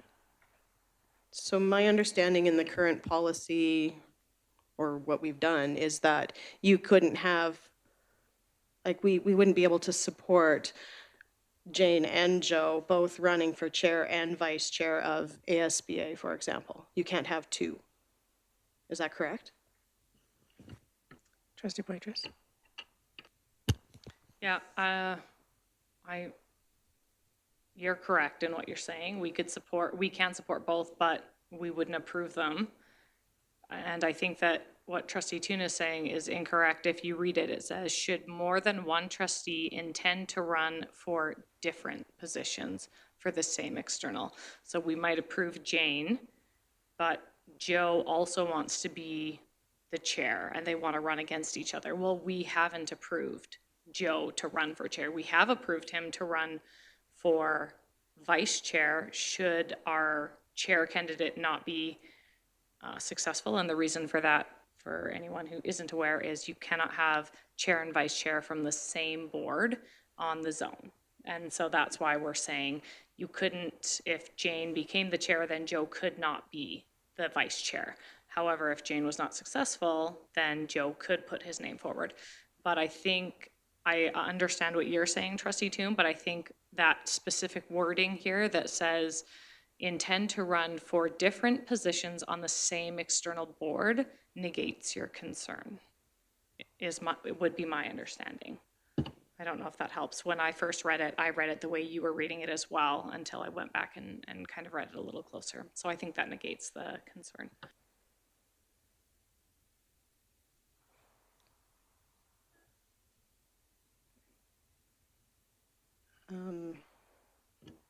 Yeah, I knew that the wording of this was going to be, it's a difficult concept to kind of figure out how to word it to alleviate the concerns that Trustee Toon has. But the idea here was, in this whole section, is to, like, I think about something like what just happened up at the FGM, where the person that ran for chair did not get chair, but wanted to run for vice. If we had done that, if that had been our board, according to our current rules, she couldn't have run for vice chair because she wasn't approved. So that's why we're trying to fit in all of the different little scenarios so that we're not, I'm going to use the word penalizing, is not probably the right one, but our board members who are wanting to sit on the external boards and just weren't able to because of a policy that isn't written out. Go ahead, Trustee Toon. No, thank you both for the clarification on there. I think that helps a lot. The last thing I would say that is kind of struggling with a bit, we have quorum, we can vote. We're using a voting process that isn't defined. Traditionally on our board, we use secret ballot for committees or positions, and you're in an area where I'm sure it would just be a straw vote hand. Why aren't we doing that currently with our other board positions? Then that if we have quorum, we just vote and raise our hands for the positions. So that would just be the only comment I'd make on that. Thanks. Trustee Poitras. Yep. My other question was about 8.1. It says the board's approval may be granted at public board meetings. What's the may be granted? So if you wanted to run for an ASBA committee, like sitting on the ASCBP or something like that, you notify the board by email, but I don't know in our history that we've ever then, if someone's successful, brought it back and had that person be granted approval at a public meeting. So I was just wondering where that part of the policy came from and if I was just misunderstanding that that was the process in the past. So that just might be the way that it was, oops, pardon me, the way that it was worded in here. Does the board right now, if somebody wants to do it by email, there is no vote if it's just one person? Trustee Toon? Yeah, I get what Trustee Butch is saying. If you read the header, it talks about one board, one vote. And then if you drop down, it talks to external positions related to education. So if it's talking about external positions to education, such as ASCBP or others where there isn't one board, one vote, then that second sentence I think would need to be deleted because that isn't the practice. If this is just sticking to the executive positions, then that is applicable. So I don't know if that helps or makes it worse or. I did struggle with putting that sentence in there entirely because originally I was thinking the board approval will be granted at public board meetings because I thought that it had to be granted at a public board meeting, but I didn't want to put will be granted because you never know what goes on here. So. So I would make an amendment to remove the second line in 8.1. And I would consider that friendly. Okay.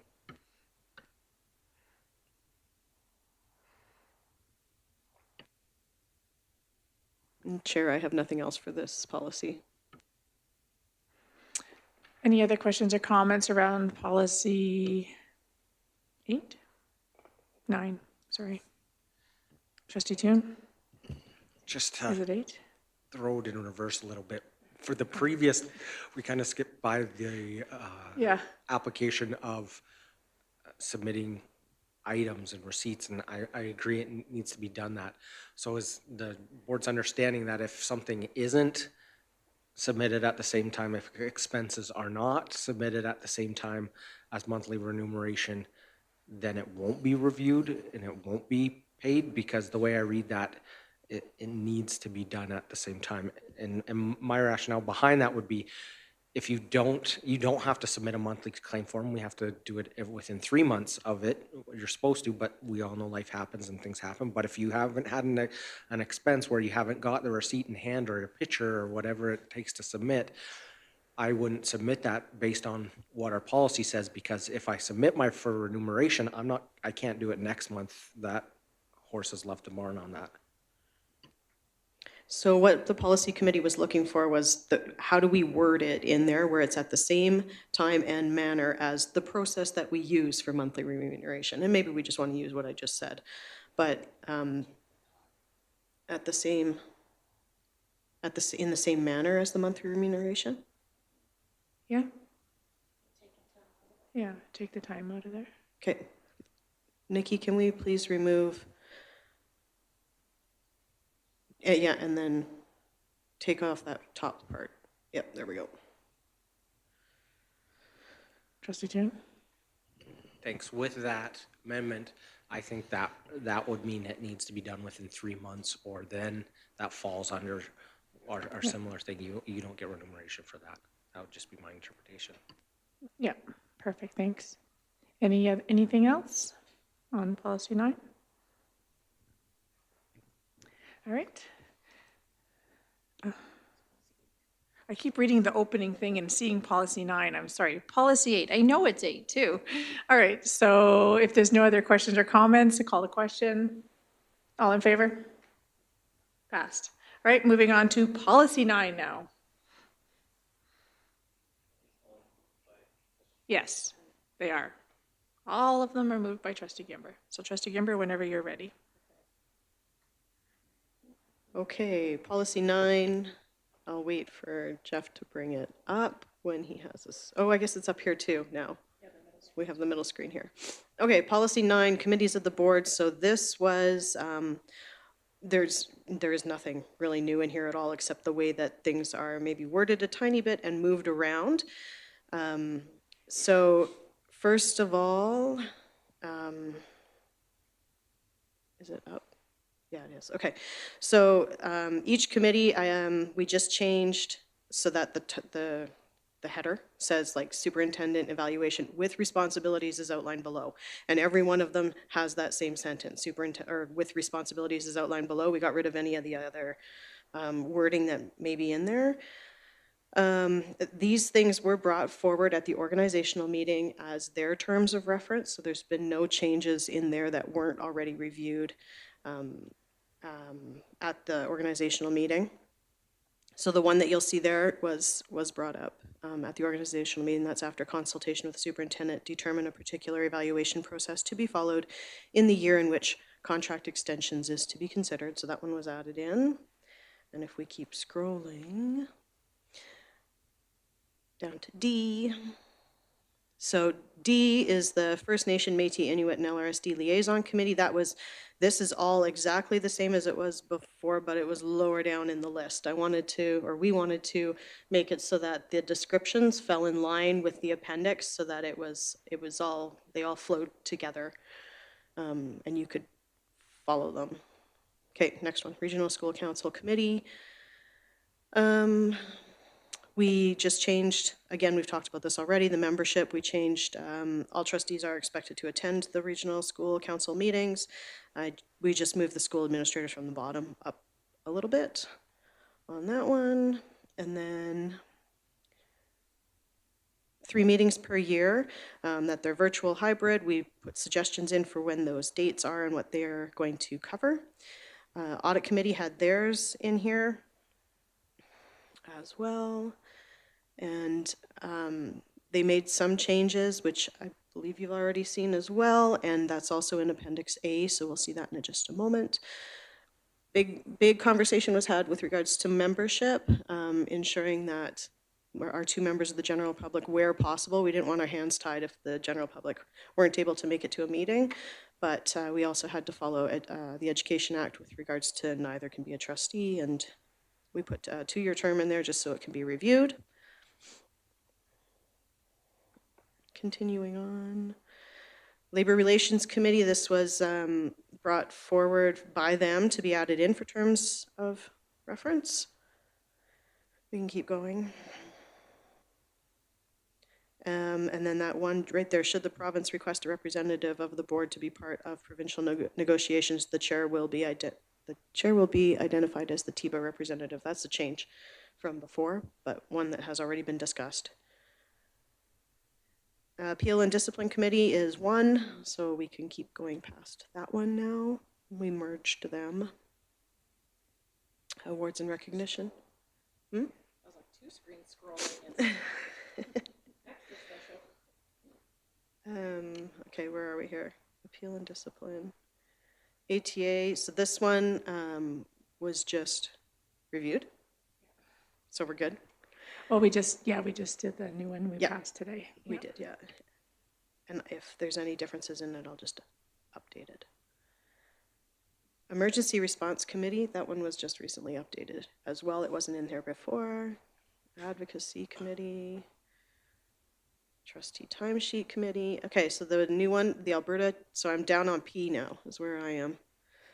Alberta Teaching Professions Committee with responsibilities as detailed below. So this one, I hope you've had a chance to read it, but it's quite generalized. Mostly because we're still working on figuring out how specific we need to be in certain areas with it.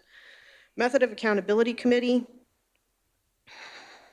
This one, we're still waiting for the Method of Accountability Committee to submit terms of reference to us.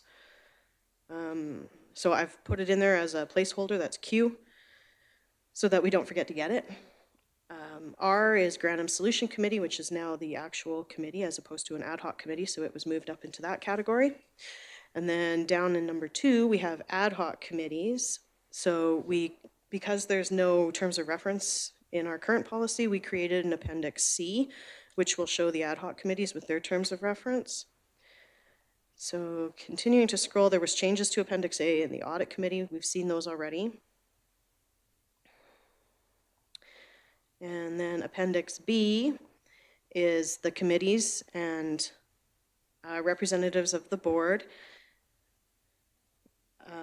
We put at the standing committees where it says see policy 9, that was one of the confusions I remember having when I first started, was not knowing where to find the breakdowns of them, because in this appendix we're showing both committees that are in policy 9 and board representatives, which are in policy 10.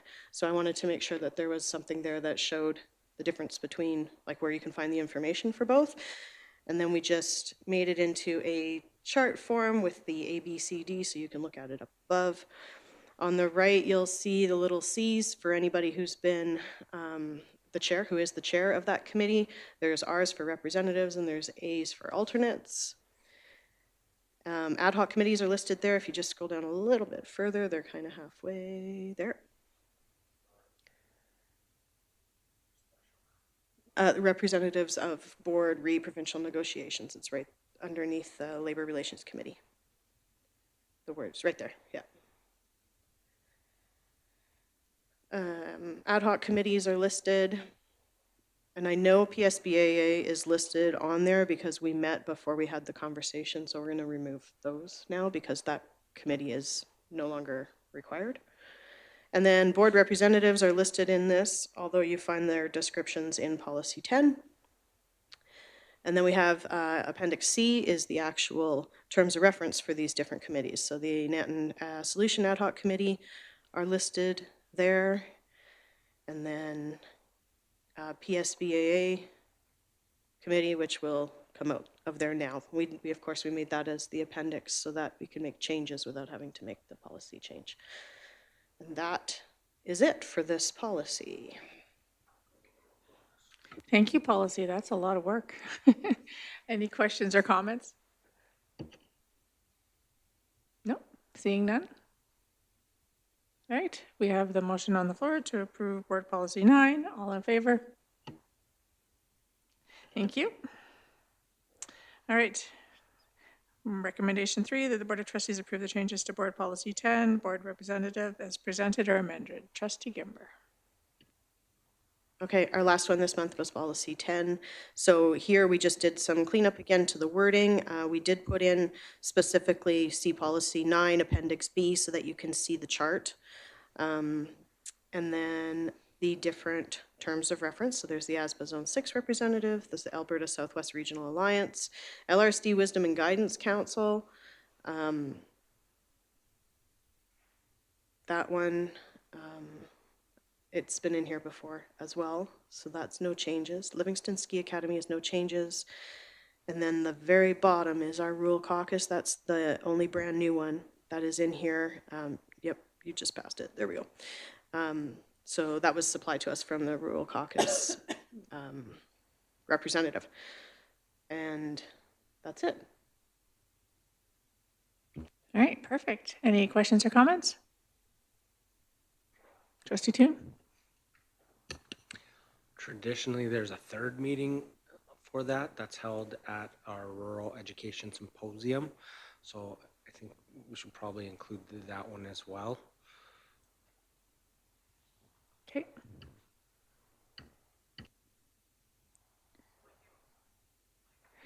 So should it read 3 meetings in total held each year? 2 prior to ASBA and 1 held at the Rural Caucus or the Rural Symposium? So you could just leave 2 meetings held in each year prior to ASBA and then 1 meeting held prior to Rural Symposium.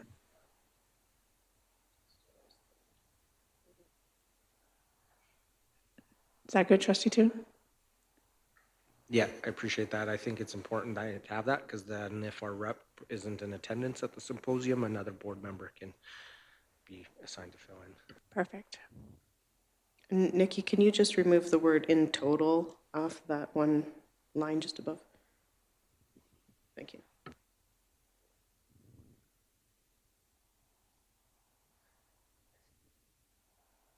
Any other questions or comments? Trustee Long? SBAs should have apostrophe S on it.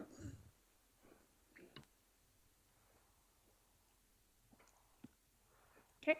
Any other questions, comments? All right.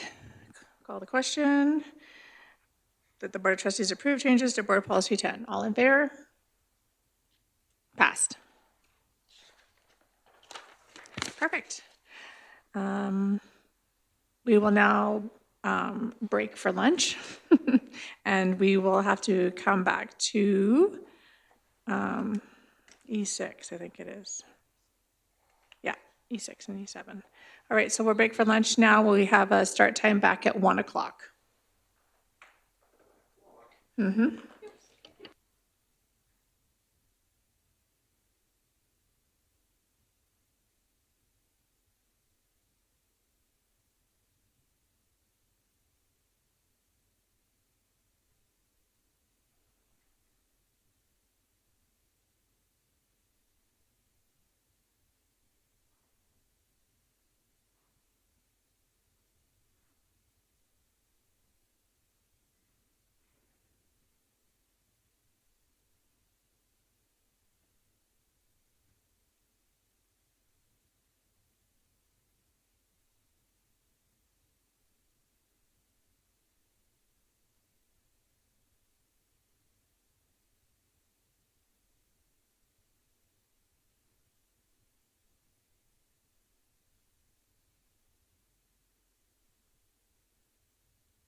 Yeah.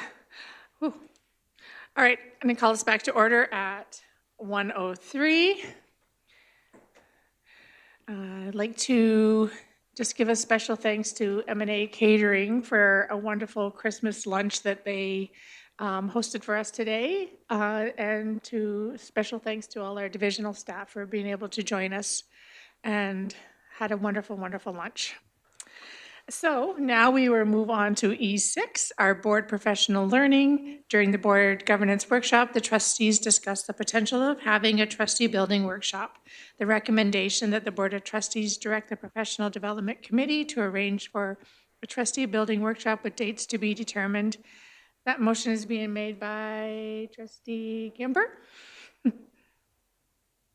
Trustee Gimber, would you like to speak to it?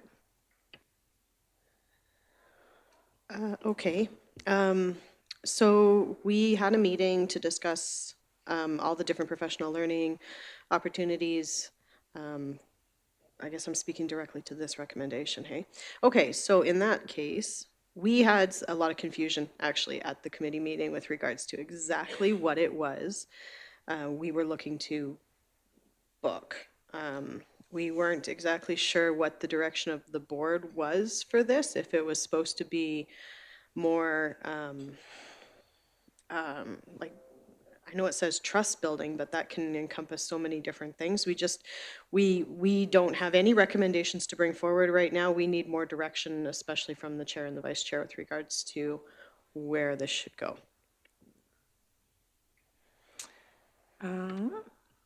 Trustee Toon. Just a question, so does this motion provide that information by passing this motion, or you're seeking information beyond this motion?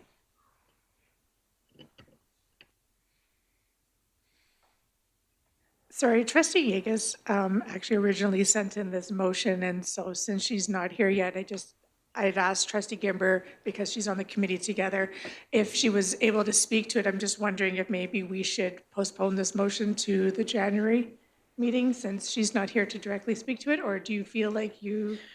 We can definitely postpone it, but I think we still are going to need more information one way or the other before we can even proceed with doing this, so.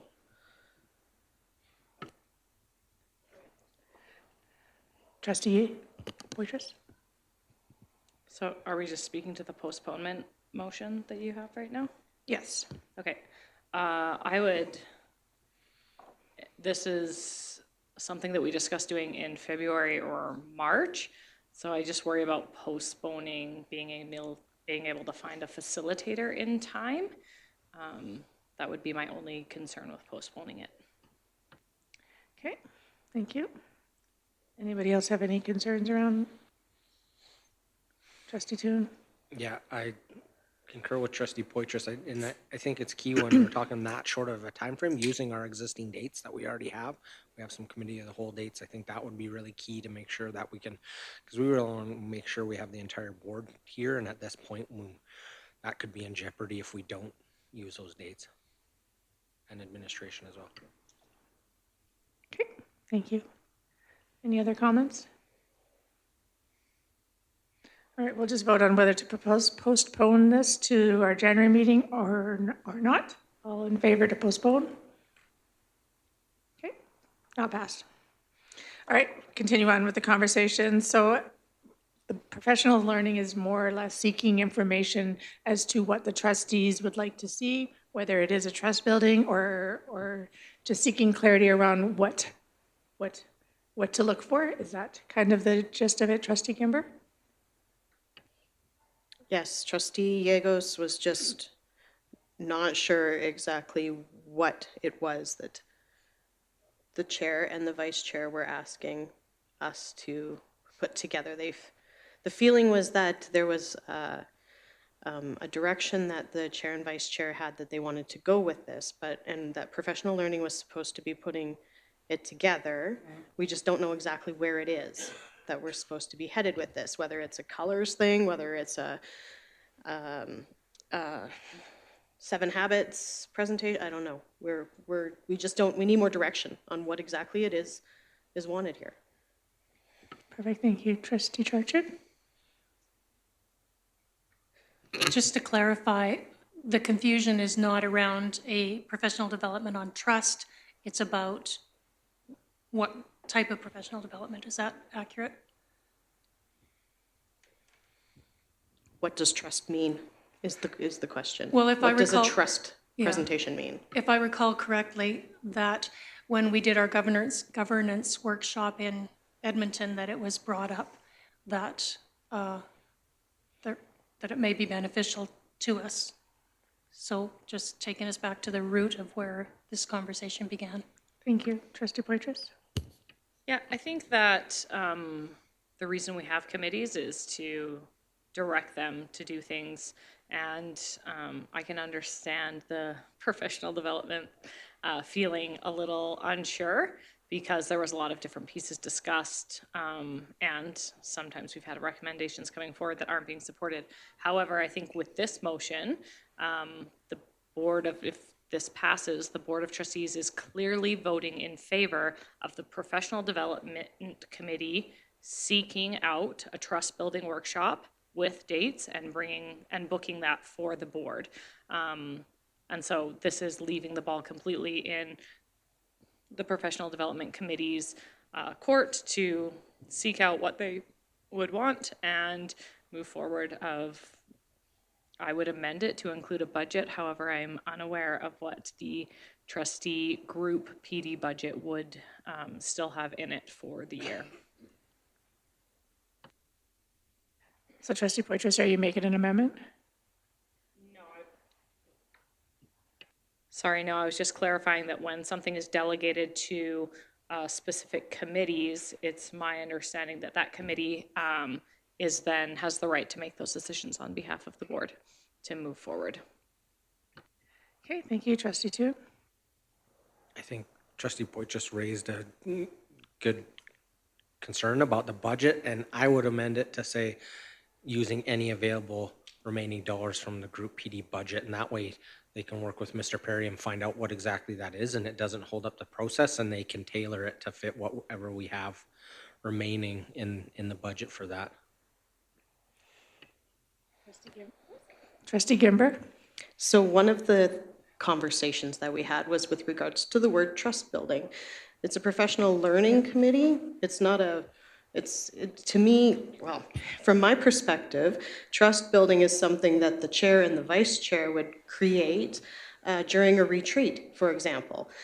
Professional learning is where you're looking at learning, I don't know, truth and reconciliation things. Point of order?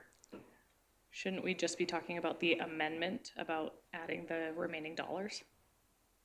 Oh, I didn't realize he actually did an amendment. I thought he said he would do an amendment. Would you Sorry. consider that a friendly amendment then, if it's just using up the rest of the group PD dollars? No, absolutely not.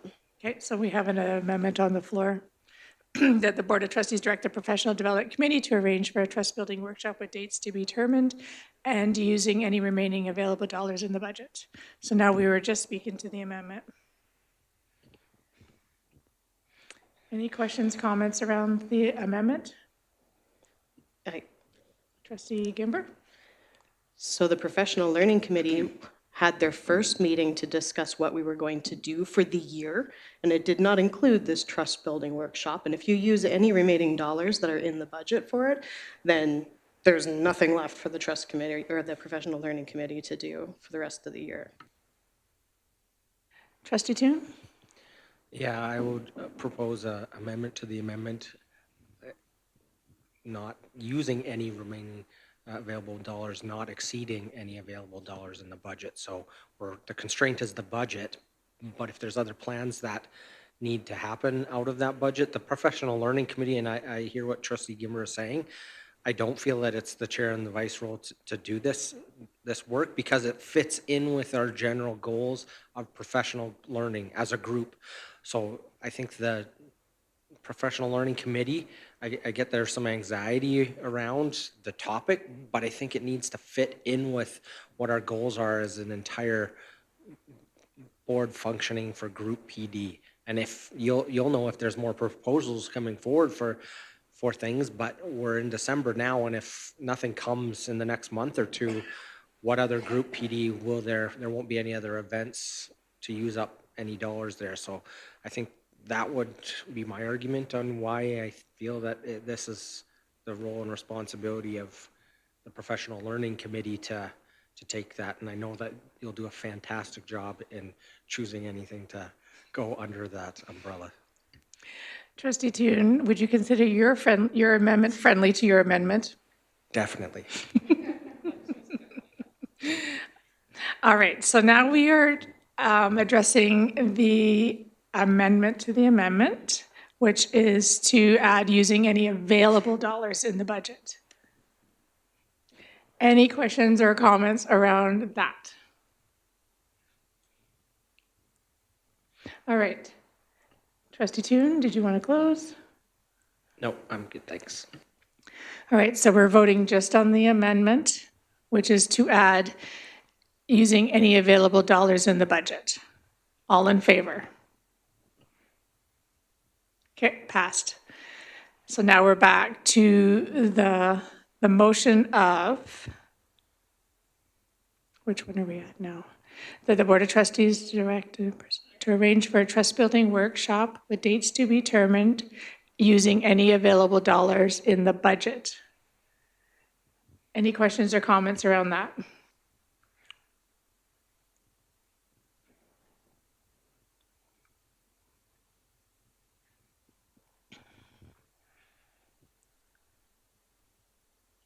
No?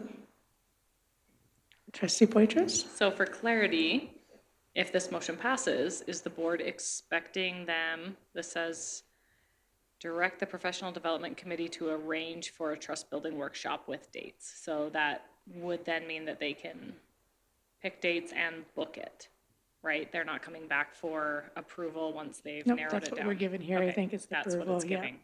Yeah. Okay, just wanted to clarify that. Okay. Any other questions, comments? Trustee Toon, would you like to close? This is a separate motion because it was not considered friendly, so it's not going back to Trustee Gimber's motion. Point of order. The mover of the motion gets to close on it, even if the motion has been amended and they no longer are in favor of it or it's Okay. different. It still they still get to be the one to close on it. Trustee Gimber, would you like to close? Sure. So once again, the idea that this, I'm just going to say that I'm not in favor of this because the way we looked at it was trust building is something that the chair and vice chair do during a retreat, such as we did at the last retreat that we did. That was not something that the Professional Learning Committee put together on as a separate. There's other things the Professional Learning Committee can be doing other than trust building. This was part of, you know what, I don't know. Ask Clara. Thank you, Trustee Gimber. I'll call the question. All in favor?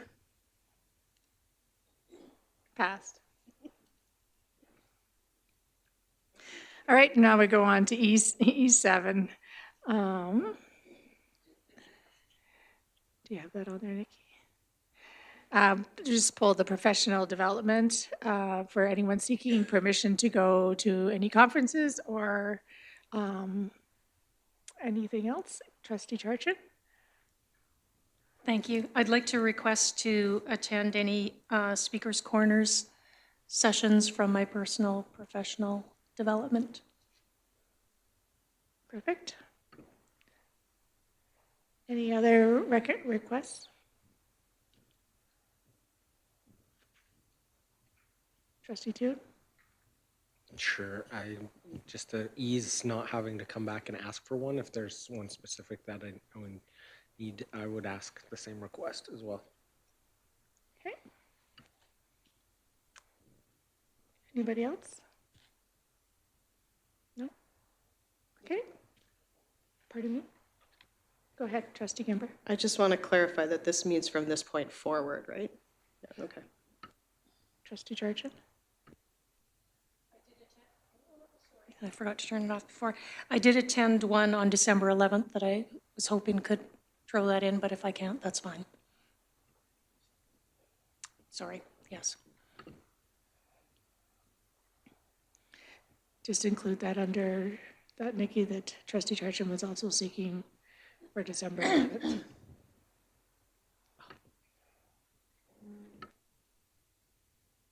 Any other requests, questions, comments? Sorry, trustee Kimber?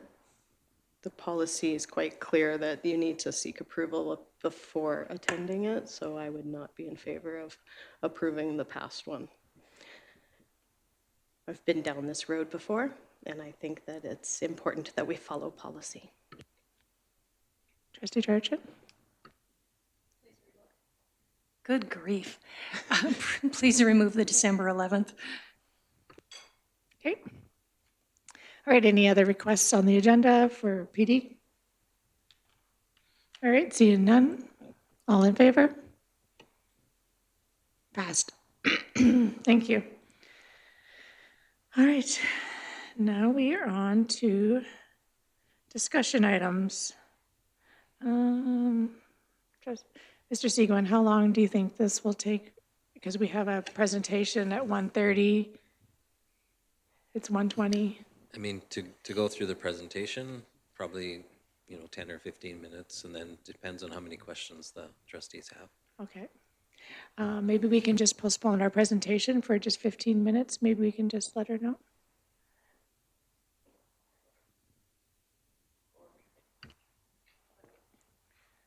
Madam Chair, we could do education minister meeting item, the last one on the agenda. That might be a little quicker. Sure, we can do that. We'll move out of order and we'll do H3. Yep. All in favor? Okay, passed. We will move on to H3, Education Minister Meeting. The Board of Trustees will discuss the November 29, 2023 meeting with the minister. We were able to have a virtual meeting with the Minister of Education. Sorry. Where we were able to share some of our celebrations and some of our concerns. Do you have the letter up there, Nikki, just so I can highlight it, please? Just so I just don't speak out of what the letter was. That's okay. Perfect. So we were able to have a half-hour session where the board members were able to speak to the minister, and we just wanted to highlight to let everybody know that we really spoke highly of the new and modernized schools in Nanton, and we were urging the Ministry of Alberta to approve construction funding for this project. We also were able to speak to him about mental health concerns and severe stress in our children in the division, and that we are spending $3 million more than what the Specialized Learning Support Grant provides to manage the levels of needs in our school.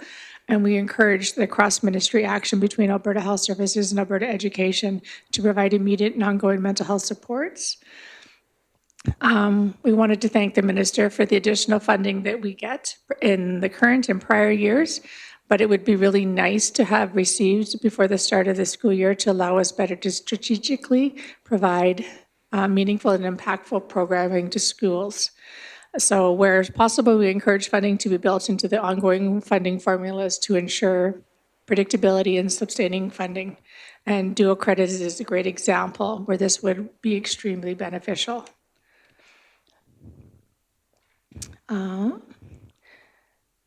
We also spoke about our support staff wages, which are not adequate or competitive to attract and retrain educational assistants and child and youth care workers who are critical to assisting the complexities we find in our classrooms.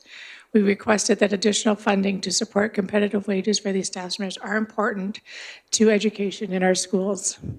And is there anything else anybody else would like to add to that? No? Thank you. So we just wanted to share that. Oh, sorry, Trustee Toon. Thank you. Yeah, just really appreciate the meeting that we had and the ability of all the trustees to articulate the needs of our students and our staff in the division.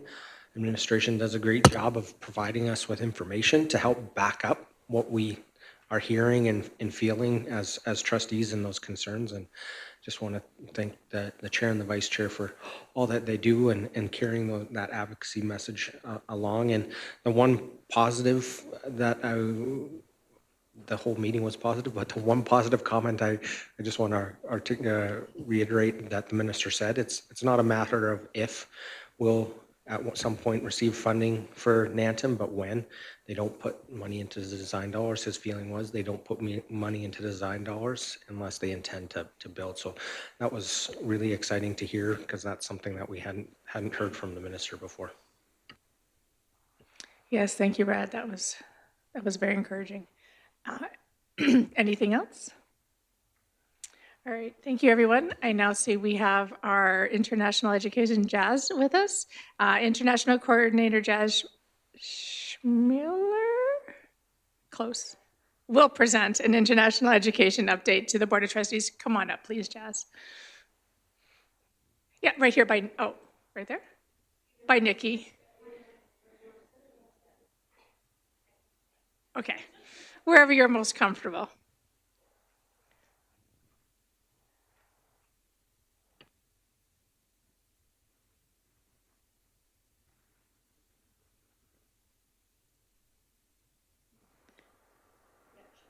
Okay.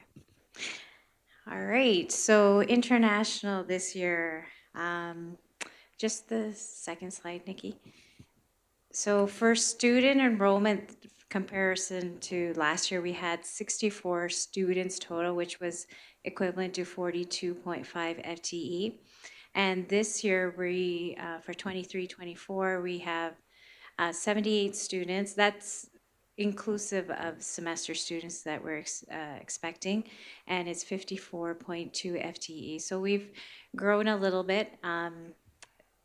One of the factors is that we are rural, and a lot of the countries and areas are looking for places that are smaller, and they're also looking for safe, small communities, so that, especially from areas of the world where they're coming from, they just feel like they want to make sure that their children are in areas where they don't really have to worry about. And so, and of course, part of the attraction to our area is also the scenery, and we have the rural prairies, we've got the mountains, so we have a little bit of both. And a lot of them, when they think of Canada, they think of all those images that actually which our division provides: the mountains, the wide open spaces, the wildlife. So I don't really have to try to sell our area that much. They just look at the pictures and they're like, "Oh, it's so beautiful."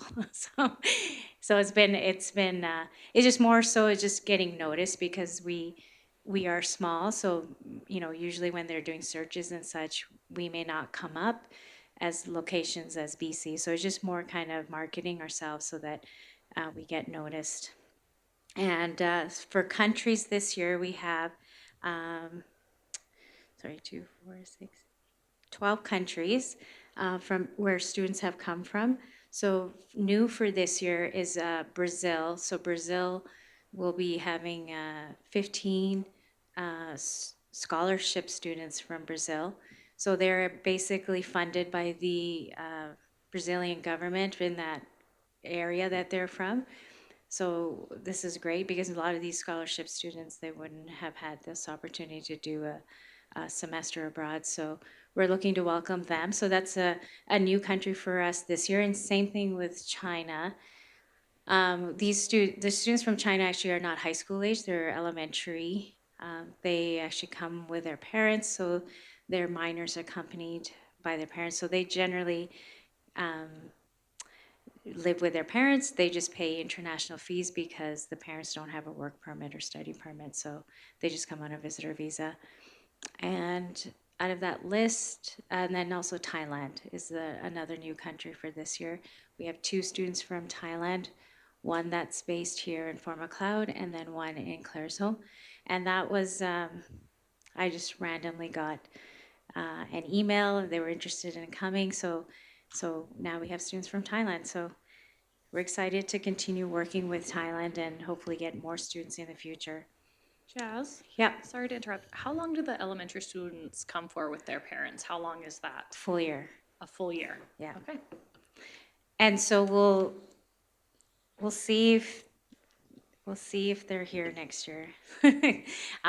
Generally, the background on that is the parents they have many different reasons for why they're coming, but they want to get, one of them, of course, major is probably just to get their children educated here. Things have changed a lot in China, as you probably heard in the news. So they want to just ensure that they're getting a good education, and so they're coming over to countries like Canada. And then the next slide just kind of gives a breakdown on enrollment at specific schools. So for the West area at CCHS, comparison to last year and this year, last year at CCHS, we had 6 students enrolled. This year we have 13. At Livingstone, 4. And this year we'll have 8. Matthew Halton, we had 6 last year. We have 3 for this year.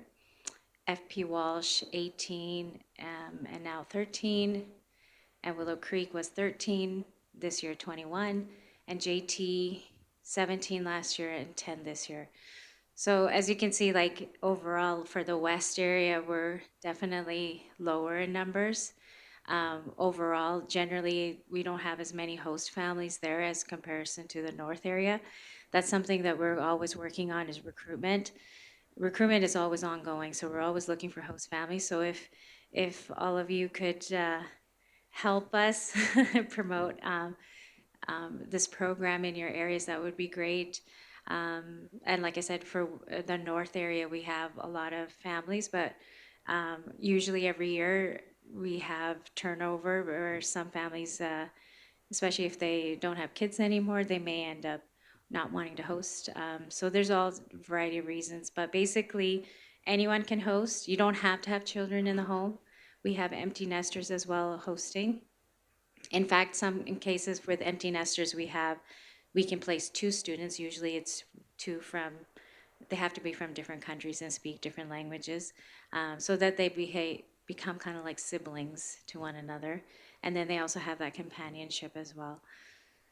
But yeah, in order for our program to grow, it's heavily based on the fact that if we have host families. So we really, like I said, it's a big priority for us. This past year, we've grown in numbers also due to the fact that we increased the number of host families, and we just hope to do that for our ongoing years.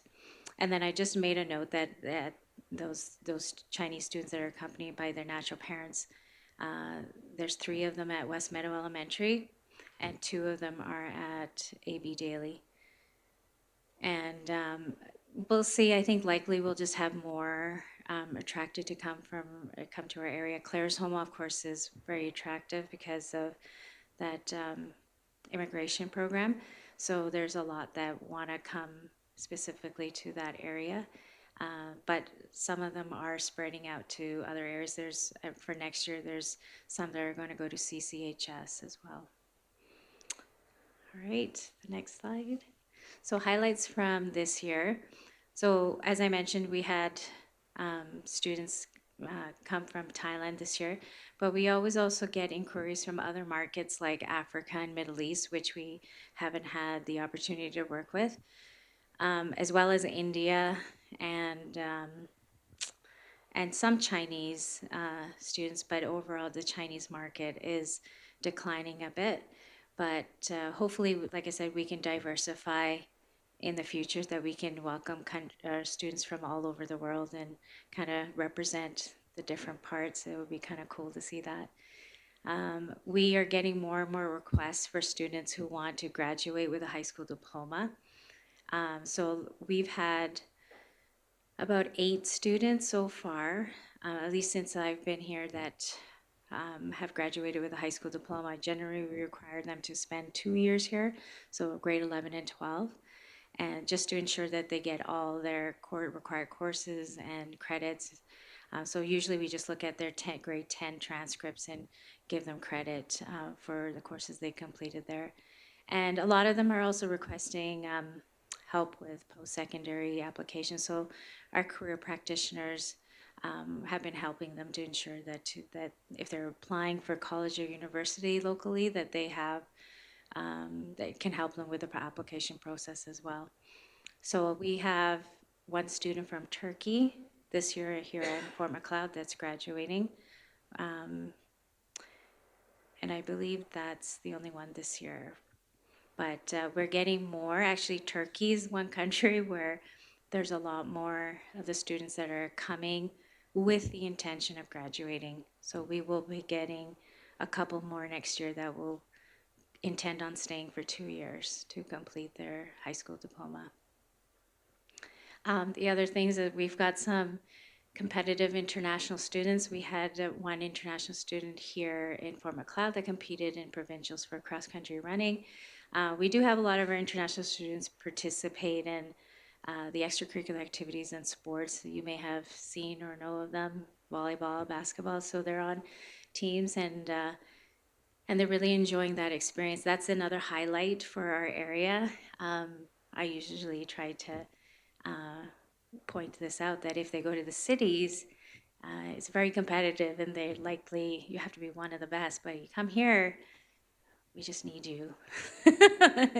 And you're likely to be on the team. So I think that's another plus for us is the opportunities that our kids have to participate in a variety of activities. And I had mentioned before, there's more interest in rural because we're deemed safe, and also because the cities are getting saturated with a lot of too many students from one particular country, for example, like Spanish or even Italian. So those markets are looking for areas just like ours where there's less students and that they're better immersed in an English environment so they can acquire those English language skills. And I mentioned the Brazilian students, semester 2.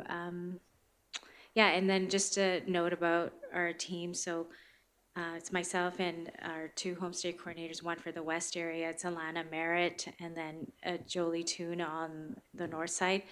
And they also responsible for planning monthly activities. So we do also 4 large trips from September to June. And we had one, we took the students in September to Drumheller. And then December, just a couple weekends ago, we went to a Flames hockey game. And then April is Calgary, and May it's Banff. How am I doing for time? Okay. Okay. And so that's another big plus for our program is that agents and students are looking for those extra activities, to look forward to, and especially we try to highlight like the areas where the touristy parts of southern Alberta, so they get that overall experience. The next slide, please. So our goals for next year for 24-25, we're at, like as I mentioned before, we're at about 52.4 FTE for this year. But we would always like to maintain 45 plus FTE. So this year was a bonus, but things always sometimes out of our control affect our enrollment. Last year, Germany, for example, changed their whole education system where they had, I think about 10 years ago, they dropped grade 13 and they were only up to grade 12, but last year they instituted grade 13 back. Well, that affected the opportunity for the German students to then go abroad. Usually they like to go for a semester or a full year. And so I got reassurance from our German agents that for 24-25, our numbers will be back up to what it was normally. So for example, this year we only got 8 German students when we're used to having at least between 15 to 20 German students that come. So Germany and Spain are our biggest markets in terms of students that are coming to our area. But we are trying to diversify so that we can have representation from different other areas and also languages as well. And just to highlight, I mentioned already about recruitment of host families. The west area, we really are short, especially Pincher Creek. Semester 1, right now, we have no international students there. We just recently moved one student there over, but we're really lacking in host families there. So that's something, again, we're just working on and trying different strategies to recruit. We're looking at we have like a student buddy program at each school. where we work alongside with leadership is where the students, for every international student that comes into school, they're assigned a buddy, at least for the first couple of weeks of school, to kind of show them around school, introduce them to friends and such, so that they kind of get that a better understanding of the school environment and getting introduced to other students and staff. And so this ambassador program would be more like working again with leadership, where kind of be almost like a club, so that they, as soon as they came into the school, they already belong to a club, and then they can go and get more integrated into the school environment, especially with leadership, since they plan a lot of the school activities and do planning school special days. That's something I think that would really highlight the experience of the students at the school level. And then the last thing we're also working on is trying to create exchange opportunities for our students. So through this exposure to international students, a lot of our local students and families are asking for exchange opportunities. And so usually I direct them to go to the career practitioners' websites because they've have on their webpage all their listing of all the different organizations that students can apply through to get exchange opportunities. But we do work with a few agencies that are interested in establishing some exchanges, just very short-term exchanges, like a few weeks, and see how that goes. So we're looking at doing one with a Spanish agency. And so these are more like reciprocal. So basically, if you want your child to go to Spain, you have to then just host a student as well. So that will be for Spain. And then also we're looking at doing one with a French agency as well. And I think that's it. Any questions? Any questions? Sorry. I just have a comment, actually. Thank you so much, Jazz, for everything you do. I know that you have been presenting out in Pincher Creek, and I've heard your presentations have been well received. Just hope, cross your fingers, that we can find some more host families out that way. But thank you for all the hard work you do in keeping everything organized and trying to get host families. So thank you. Does anybody else have any other comments? Okay. No? Oh, well, thank you so much for attending today, Jazz. Thank you. All right, thank you.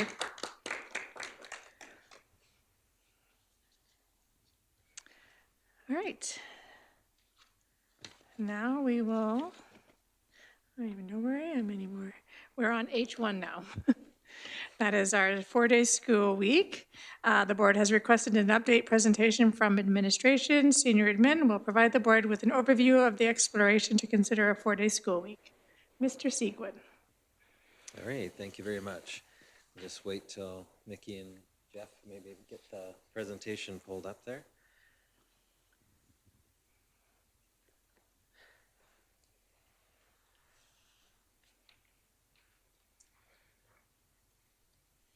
It's one of those tabs, maybe. Oh, December 18th. screens are working. There it is. All right, so this is a conversation that started actually a couple of years ago through a stakeholder engagement that we conducted around creating the division calendar. And at that time, there were a number of questions that we asked, but also some open comments. And as the information was shared back with the trustees to review, the board felt that there were sufficient numbers of comments to explore a little bit more about what a 4-day school week would look like. And so administration at the time took that information, did a presentation. I believe it was in the fall of 2021, and still the pandemic was going on and other priorities, so it was kind of put on pause for a while, and now we're coming back to revisit this conversation a little bit more. So today I'll just share a little bit of an update. If you go to the next slide, Nikki, schools have operated on a 5-day schedule now for decades. However, there's a growing interest, a growing trend in a 4-day school week, mostly coming out of the States. And in LRSD, we annually receive Alberta Assurance Survey results from Alberta Education. We also receive data coming back to us from our own local surveys that we send out, and these are completed by parents, teachers, and students.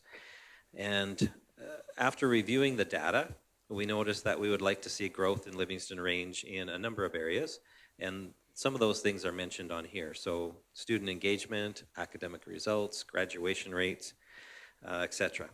Additionally, we are finding it difficult to attract and retain staff in certain areas, in particular bus drivers, support staff, teachers in specialty areas like senior high math and sciences.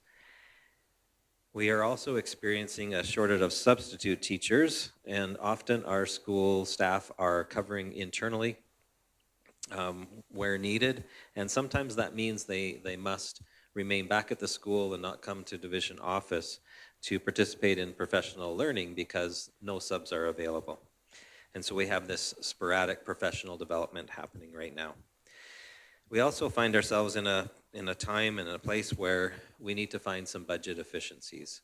The costs of everything are rising, and so we need to take into account all of these factors as we move forward as a school division. We'll go on to the next one, Nikki. Thank you. So as I mentioned, most information on 4-day school weeks comes out of the States, where the shift to a 4-day school week is growing. Initially, that shift was happening mainly in rural school systems, but you will see there's some articles that I listed today in the presentation that talk about more urban centers looking at it as well. There's mixed evidence on the impact of a four-day school week on academic performance. Some of the data shows some decreases in certain areas for certain age groups of kids, and other data shows an increase. So it's mixed. In LRSD, we do believe that there is a potential for a significant cost savings in moving to a 4-day week. We realize also that there are other considerations, and so childcare options, for example, if you're a young family, young children, that would be something that would be a concern.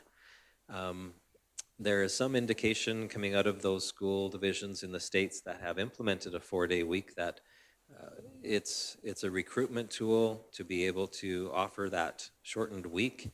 It's better to attract and retain staff. And just for context, just wanted to remind you, I guess, of the hours of instruction are mandated by Alberta Education. 950 hours of instruction per year for elementary students, grade 1 to 9, and then 1,000 hours of access to instruction per school year for high school students, or grade 10 to 12, sorry. In Alberta, there's no requirement for the number of days that you must have in a school year, but the Education Act does talk about not exceeding 200 operational days.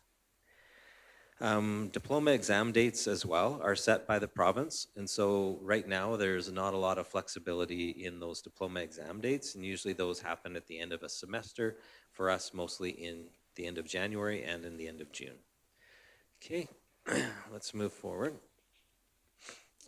There are some schools, and these aren't probably all of them, but there's some individual schools in a variety of school divisions who have worked with a 4-day week for a number of years now. And so you can see from this chart here, Palliser, Prairie Land, Horizon. I know in talking to a couple of other superintendents recently, they have some smaller schools elsewhere in their communities, in their school division, and they're looking at a 4-day week as well, for lots of the reasons that I mentioned previously. But you can take a look there at how many student days, how many staff days, and roughly where I was able to find it on the websites, the approximate times that the kids attend school as well. Okay, so these first two examples are situations that I presented to the board a couple of years ago when we first started to have this conversation. And what these versions do in versions 1 and 2, they have students attending school sufficient hours that we meet our own admin procedures. So as I mentioned before, Alberta Education minimum hours for grades 1 to 9 are 950. In LRSD, we have a admin procedure in place that requires 960 hours for elementary and 1,010 for high school. And the reason that we do that is to build in a couple of extra days for inclement weather, water main breaks, other issues that might prevent the students from attending on a couple of days a year. Version 2, Proposal 2, sorry, I'll back up. Proposal 1 has all students attending 58 days. Proposal 2 has elementary students attending 152 days and high school students attending 158 days. And you can see up above that the minutes per day that students would attend in order to get to those hours. All right, the next one. So version 3 or 4, this is an update. So there's other options. There's no true 4-day week out there, okay? You still need to be able to get the hours. And so the hours in Alberta are the most important thing, not the number of days. So you could have other options where students attend 156 days, and this could be all high school students, and if they did, all students kindergarten to grade 12. Sorry, grade 1 to 12, because ECS is a little bit different. They only attend half-time. But say all students grade 1 to 12 were attending in version 3 there, 156 days.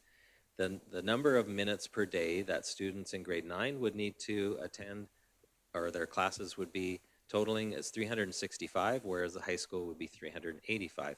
And I'll show you on the next slides how that compares to what they're currently in school for. Yes. Just for clarity, I've had parents ask, if you don't go to a 4-day week, does that mean that you can shorten the year? But I think it's important to note that the government sets those diploma exams, and that is the reason, if I'm correct, that we can't just shorten each semester by like ending earlier or starting later, because each semester needs to have so much time to cover the information. Is that correct? I mean, there's a certain number of hours, right? But the fixed dates are in place for like diploma exams. We have some examples, like up at Stavely, potentially Granham could, where on some years the provincial government has given us, or the Ministry of Education, sorry, has given us flexibility on when to administer provincial achievement tests. And so there was a time when you had a certain window that you could, but that does prevent and create a barrier to, say, ending school at the end of May, like many places in the States would do, because we have some fixed dates. And so diploma exams are one, that there's not a lot of flexibility in those dates. In fact, there is none, right? You write it on the date that it is, or you get 0 kind of thing. So anyway, yes, so those things determine why we end the school year when we do for each semester. And so those exams, like diploma exams, take place right in January. And there are the last days, there are set days when you must write those on, and that's it. So that would be a reason. All right, in version 4, the big difference here would be elementary students are attending less, so they wouldn't attend some days in January and some days in June that the high school students are writing diploma exams. That's basically the difference there. But in these versions, 3 and 4, this brings the LRSD hours of access to instruction to be the same as the minimum hours of instruction required by Alberta Education. So that 950, you see 1,000 with this timetable, or with this scenario at 385 minutes a day, it works out to 1,001. So you are meeting. Doesn't build in that contingency for extra days for inclement weather, that sort of thing. But one of the things that we did learn from the pandemic is that, especially if we know in advance, we can shift to online. And so should something happen, inclement weather, water main break, other issues that would prevent the school from being open and students having access to instruction, is we could plan for anytime those things happen, that the courses are shifted online that day. All right, so let's talk a little bit about the impact on the length of the day. In this chart, you will see all the schools listed there, their current bell schedule for Monday to Thursday as it is this year. You can see most of our schools are 8:30 or 8:40 starts roughly until 3:25, 3:30. The current minutes of instruction on each of those days is listed in the next column. Then we move over to the green column. Under a scenario where all students went to school, call it 4 days a week, but I'll show you a little later on. It's not quite 4 days a week. There are some 5-day weeks in there. The additional minutes added per day, Monday to Thursday, would be, in the first example, AB Daily. Right now they have 355 minutes of instruction Monday to Thursday for grades 1 to 6. By adding 10 more minutes to that schedule, you could effectively move to a 4-day school week and still get the required number of minutes in the course of a year. And then you go to the next line, JT Foster, grade 7 to 9 students currently have 362 minutes of instruction. So you add 3 and you could go to a 4-day week, and so on. So anywhere from -1, Livingston grade 7 to 9 students actually attend 366 minutes a day right now. In this version, in this scenario, they would actually attend 1 minute less a day. But the highest schools would be, I think it's 25 minutes, FP Walsh and Willow Creek Comp. The high school is where the day would be most lengthened. Now, if we go over to the next column, the current instructional days right now in each of our schools is listed in that column. And so they range from 180 Willow Creek Comp high school students, 180, down to 166 at Stavely. And so, I mean, if you looked at Stavely, for example, going from 166 to 156 isn't as big of a stretch. But moving from 180 days for high school students at Willow Creek down to 156 if you went to a 4-day week is a bit of a shift for sure, and it's adding 25 minutes a day to the 156 days that the students are in classes. Moving over to the next column there, the 23-24 instructional hours. So you can see right now AB Daily students get 970 hours of instruction, where the minimum requirement by Alberta Education is 950. So they're over 20 hours a year in instructional time. And you can see all of the schools listed there. Most of our high schools are pretty close to what we expect in 10-10. Okay, they're 10-11, 10-12, that sort of thing. You'll see the biggest, probably the biggest difference between 950 and what they currently have for our instructional hours in our junior high. And so one of the things that impacts us in Livingston Range is the fact that many of our students are bused in. And so if you're busing the students, how could you bus parts of your school home so that they wouldn't be in school as often?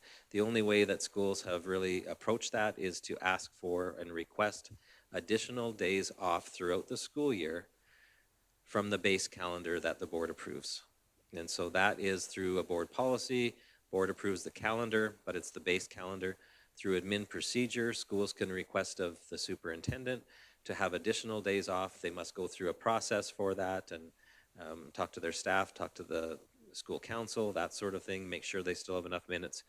But if all those things have been taken care of, then they can request additional days off for a particular division of students, like grade 7 to 9, or elementary students, because right now you can see, even with additional days off that they've requested, they're still well over the minimum requirement for a number of days. All right, if we go to the next one, I'll show you three 3 slides here where it's just looking at what a timetable could look like in order to get the 385 minutes of instruction for high school and then the 365 for elementary. It wouldn't have to be this way. I initially started out creating a lunch of like 40 minutes or 45, but most of our schools presently do around a 35-minute kind of lunch anyway.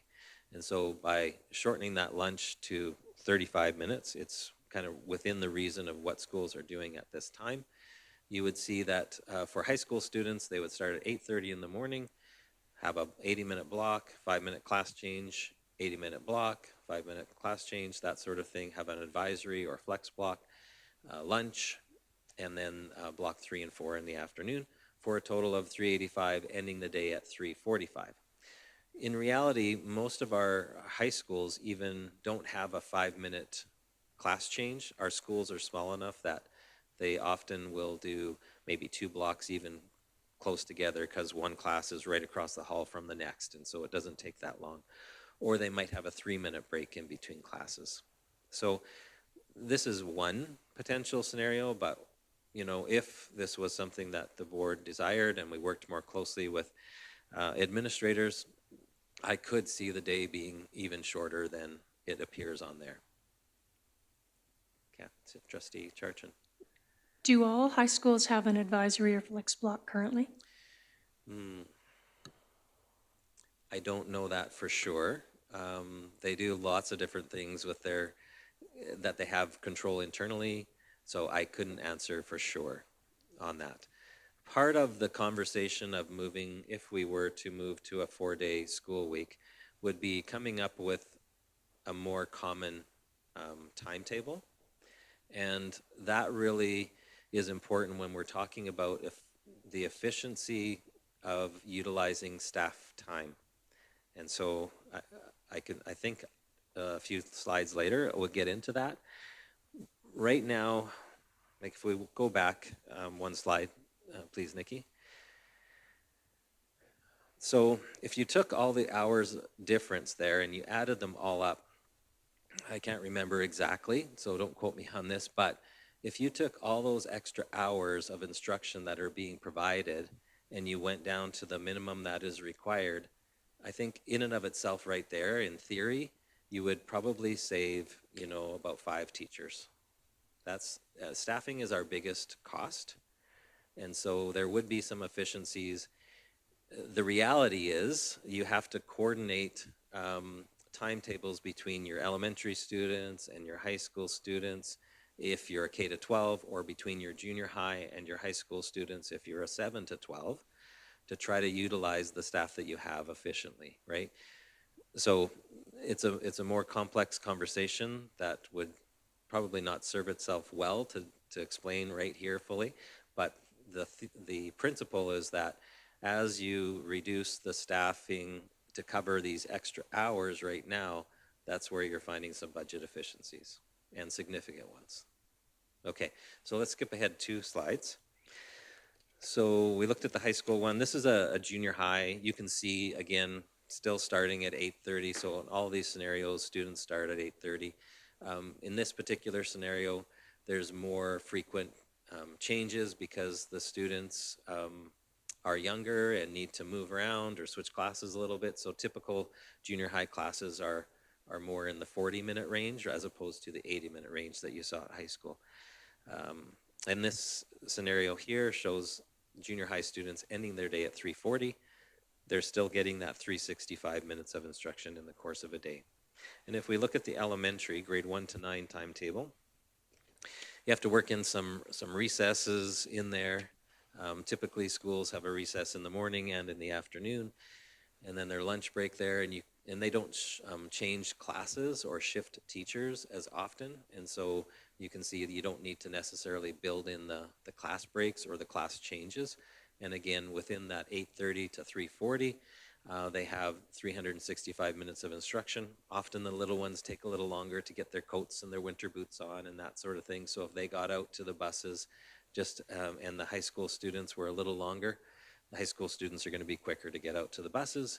And so by lengthening the day anywhere from, approximately 3 or 10 minutes to 25 for the older kids, you could achieve a 4-day school week. And just a question for adding on the time. I see that it's always added on at the end of the day rather than starting at like an 8:15. Is that because we have students who have to bus so far that the earliest person getting on their student getting on the bus, we wouldn't want to push that any earlier? And that's something that we could talk about. These are just scenarios. Right. So if we were to go down the road and to really be serious about it, then I think we would want to have a conversation with the schools, with the families. But certainly there are schools that I know of that start at 8 o'clock or 8:05. But we do have to take into account that some of our students ride the bus an hour. Okay. And so how early would you want little ones getting up and that? So Perfect. Thank you. yeah, but definitely. All right, in the next slide, I'm not going to actually click on the calendar link on this one. This was an example that I showed you back when we first had the conversation in 2021, and it's where all students attend on a 158-day schedule. But Nikki, I will ask you to open this one. This is this is version, and I don't know, Jeff, if I had shared the access, you might not be able to. Oh, perfect. Okay, if you can just make that big enough so that everybody can see it, but not too big, if we can just keep it on the screen size. That's a different one. That is the 22-23. Can you go to the next slide, Jeff? Now that I'm thinking about it, I don't know that you're going to have access to that. Oh, there we go. Okay, they're right in front of you there. So, all right.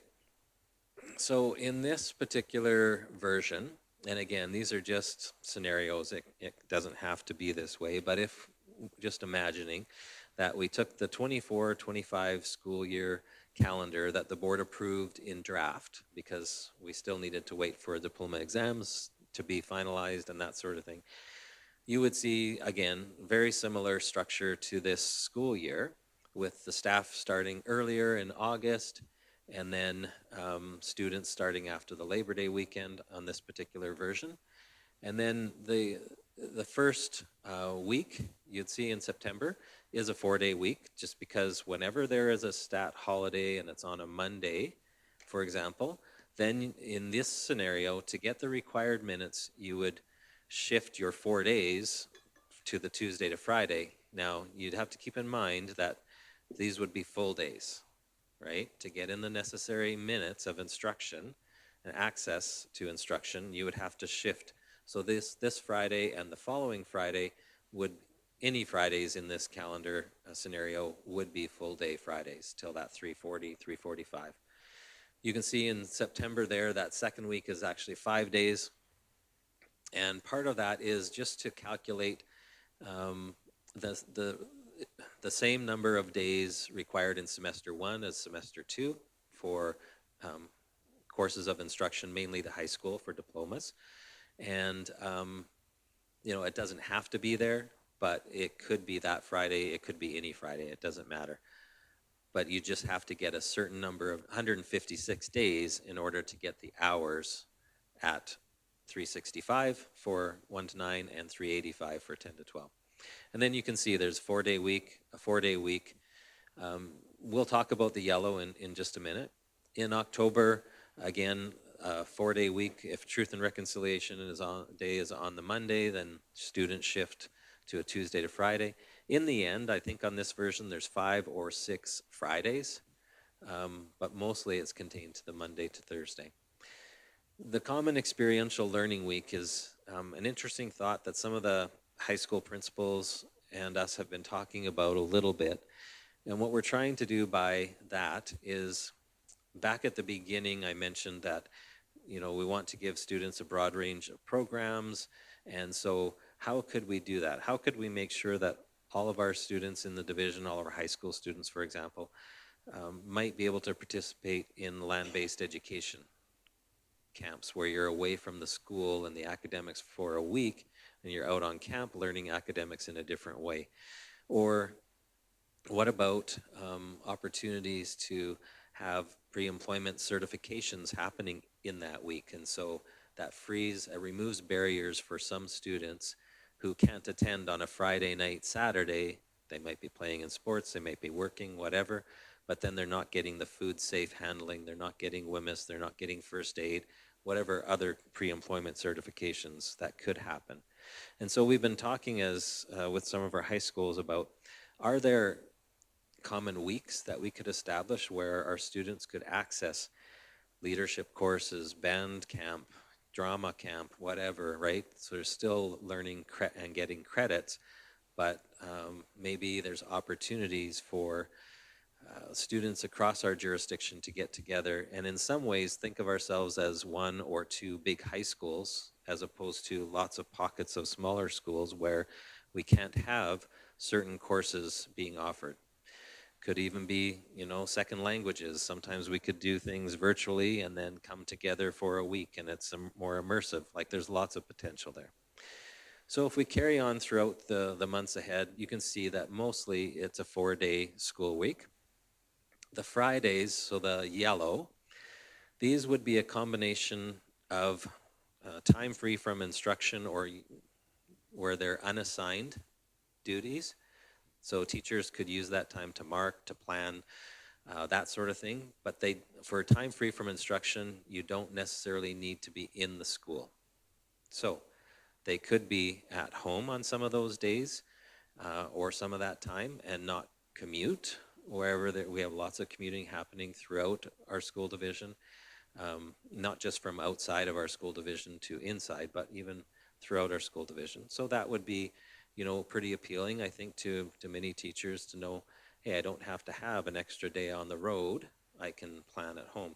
Schools would always be open and available if staff wanted to come in and work. The other thing that could happen on those yellow days is more either site-based professional development or division days. And so for our SEVA training, for our first aid, for collaborative response meetings, other things maybe that happen, we would try really hard not to have those professional development opportunities on the days that the students are in school and shift those to days that are non-instructional where subs wouldn't be required. And so I talked about the overage and the extra hours that we're providing right now. All of those extra hours cost us dollars to support the teachers to cover and to be in front of kids. If we moved all these professional or a lot of these professional development opportunities to the non-instructional day, then there are huge cost savings in sub costs as well. And right now we have a shortage of getting substitutes. And so by shifting to this other model, you would have a more likelihood of more staff being able to participate in those professional development opportunities. So it carries on. You still have the February break in there in the teachers convention. You still have Easter break in April. And then May, so you'd have a fall common learning kind of week, experiential learning week. And in the spring, a similar thing where those sorts of courses and those sorts of offerings could happen. And then in January and in June, you see certain days where there are 5-day weeks because of the diploma exams. Those are fixed. And so in this scenario, with the exception of the very last day of school, June 25th for students, that would be only high school. You would have all students, grade 1 to 9, attending to get to the required 156 days. That's a lot. It's a big concept. Okay, I'll just pause there and see if there's any questions there before I go into the last few slides. Trustee Long. So here I go. I'm still teaching. I may have this wrong, so correct me. You've increased my number of minutes for 4 days. In other words, to go to a 4-day week. You know where I'm heading? Mm-hmm. And yet you're still asking me to work on Friday. So if we're talking about staffing, we're not really making it an incentive for the teachers because you're still going to do a 5-day week, plus you're going to do more minutes a day. Or am I wrong? Not quite right. Some Fridays, yes, there would be a requirement to be in on some Fridays, but not all of them. In this version here, there's 100, if Nikki, if you scroll up a little bit, 156, oh, sorry, down a little bit to the legend there. So 156 instructional days and 173 operational days.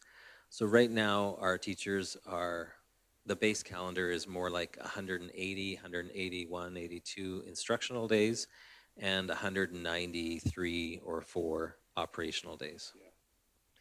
So yeah, so, that's the thing where we would have to, if we were to explore this further, then we need to have some of those conversations with staff.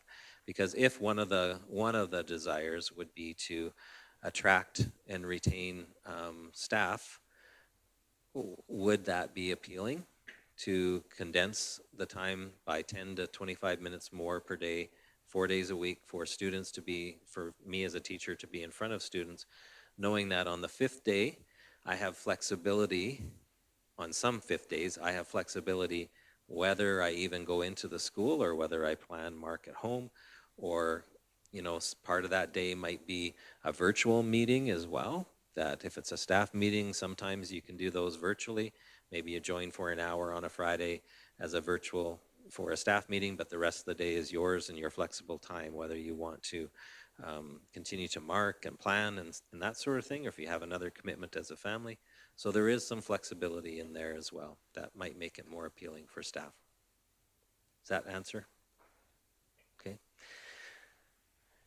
Yeah.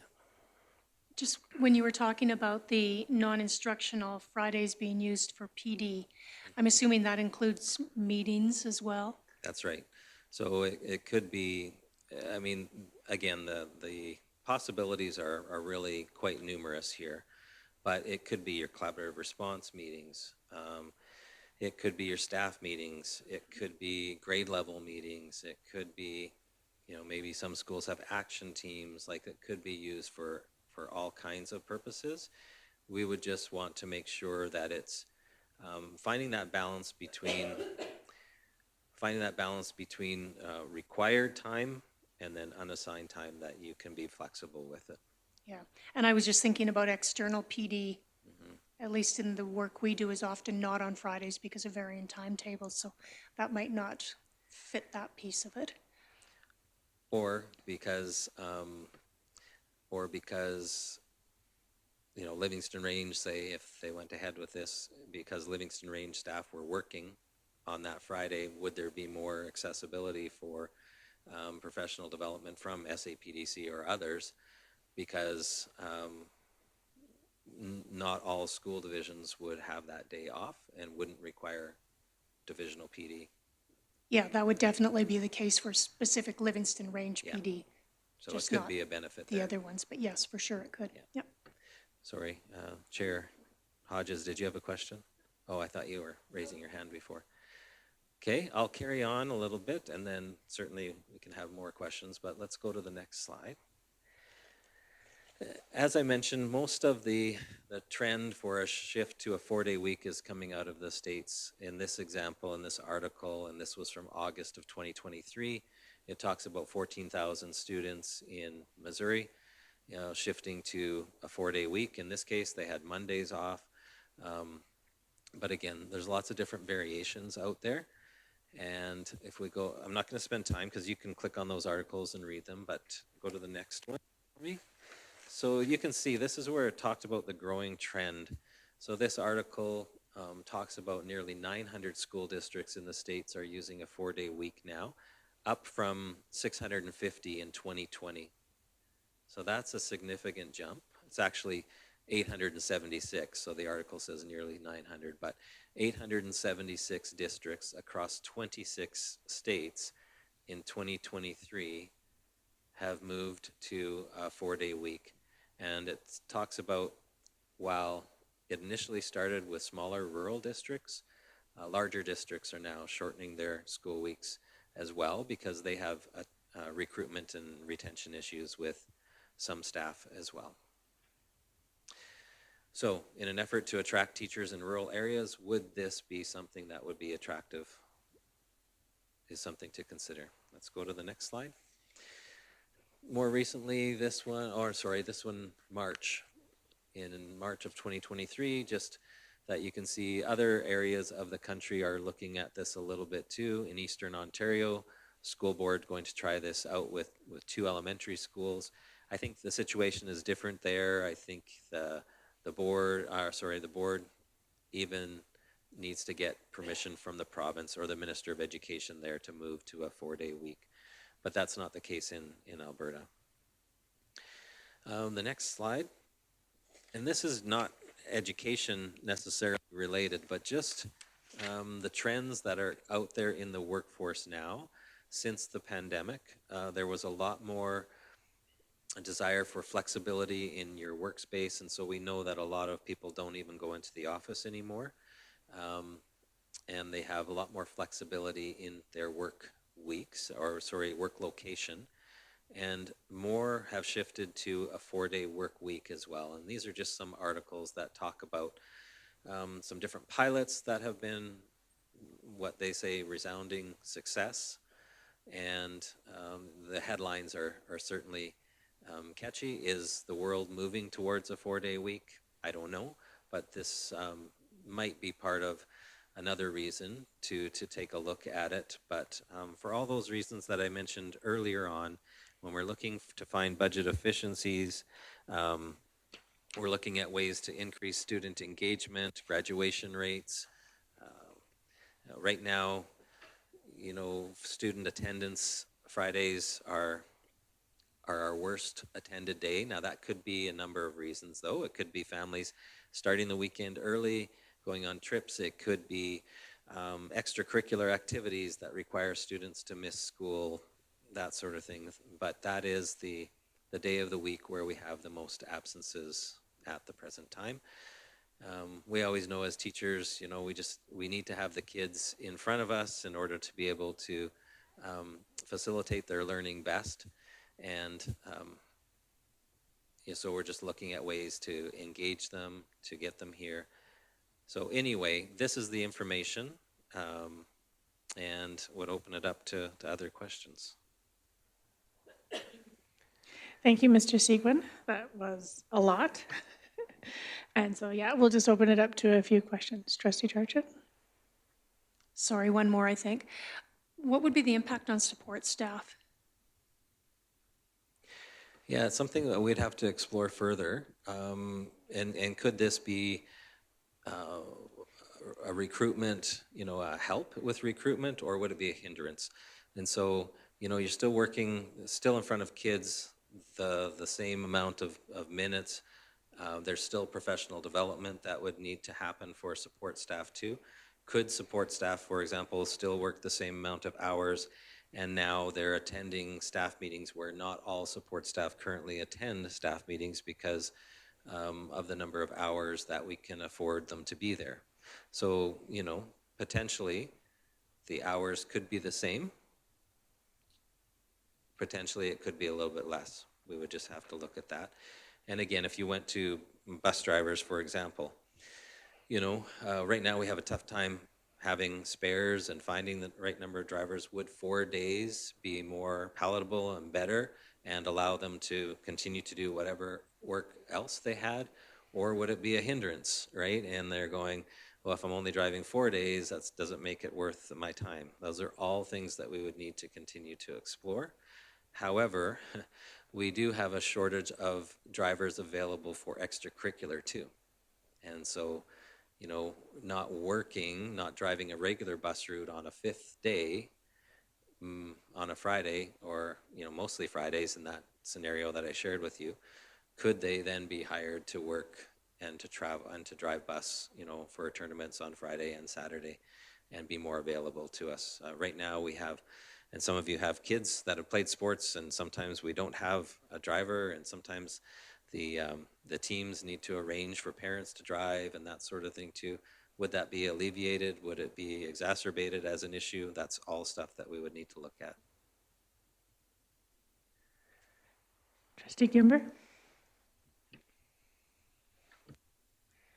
My question was actually about busing, so you've kind of addressed it, where, yeah, just to know whether it's going to be a hindrance, because attracting them. So I guess we would find that out in surveys and stuff, so. Yeah, I'll just add, I mean, the cost savings potentially would be in the wear and tear of the vehicles. It might be in compensation a bit as well. That's something we'd have to explore. But if you thought about earlier in the year when the transportation department shared how many miles they travel in the course of a year, if you could cut that down by 20%, you know, how much would you save in wear and tear on the buses? Would our buses last longer? That sort of thing. So again, it could be kind of this dual edge, right? Where sometimes there's some benefits, but there might be some drawbacks too. And so that would be something we would need to explore more. Thank you. Any other questions? No, I think now that the board has received this as information, we will now take it back and have further discussions and I guess decide next steps on how we're going to proceed with this. Trustee Toot and then Trustee Poitras. Thank you, Madam Chair. I know that this is something that we had a lot of discussion about in the past, and it was a little challenging with the COVID and the pause that was put on it. But I know that stakeholders are going to want to know kind of what is the next steps, and trustees as well. So I propose a motion arising that the Board of Trustees develop a plan including next steps and stakeholder engagement and bring it to no later than the April board meeting for approval. I can send this to you, Nikki, so you don't have to go off my rambling on there. I think this would clearly articulate to ourselves as trustees what our next steps is, not just having a motion saying, well, we're going to move forward with this. It'll have a plan of engagement. Trustee Gimber mentions surveys and things of that nature, what we'd want to do, and approve that before we move forward with anything else. And it gives a clear timeline that if it can happen sooner than April, that's great.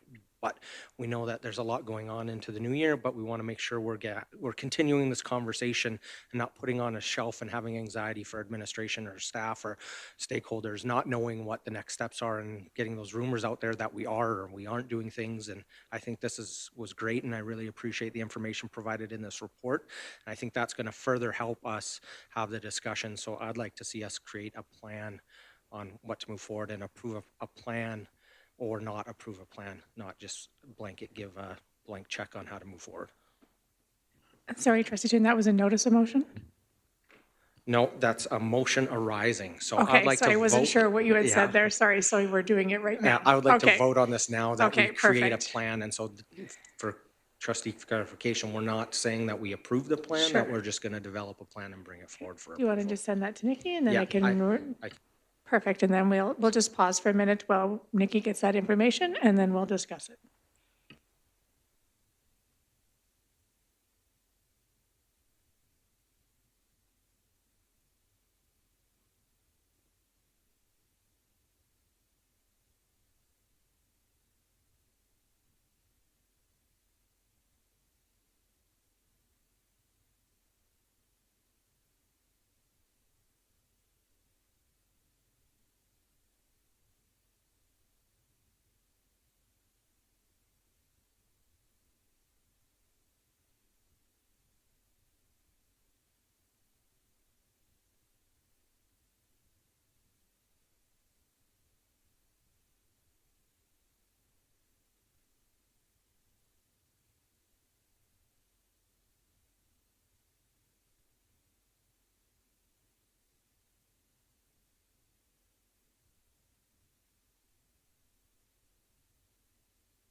And I apologize in advance. The Farmer Thumbs texting the message doesn't help with the grammar, so it's any changes or additions are much appreciated from the trustees, muchly.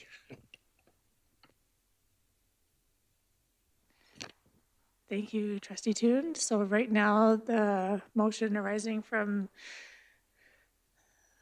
the agenda that the board develop a plan including next steps and stakeholder engagement and bring it forward no later than the April board meeting for approval. All right, Trustee Toon, that's your motion. Would you like to speak to it?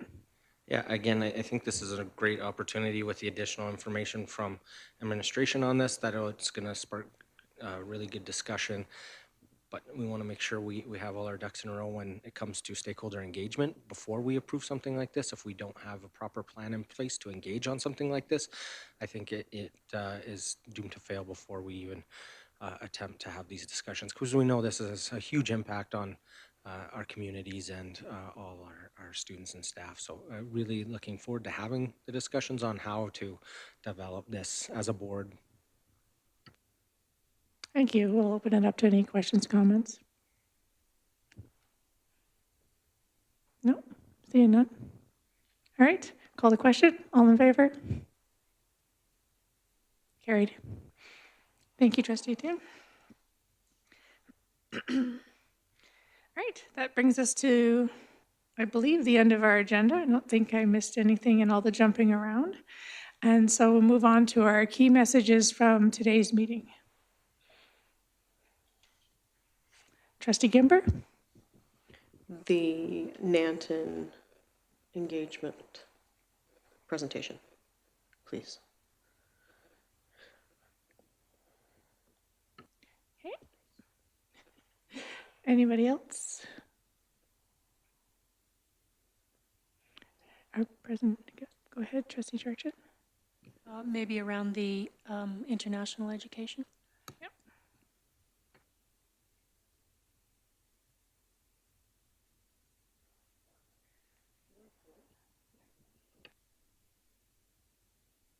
Trustee Gimber? I was going to say the 4-day school week, but. Trustee Toon. I think that would be a great thing that we got a presentation on it, and now we have a motion that there's more to come, because then it gives us an opportunity to say, you'll hear more in the new year about it, because I'm sure that word will get out that we're discussing it and had a presentation on it. There's 3. Are we good? All right. Going once, going twice. Okay, perfect. 3. We have our 3 key messages from today's meeting. Potential press release items.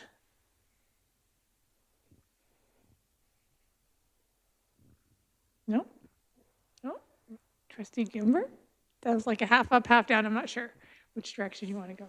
Well, I'm going to say it just because my New Year's resolution, which is coming up, is to speak my mind. So I'm going to put it out there, and let's just see what you guys think of putting the Nanton engagement presentation as a press release.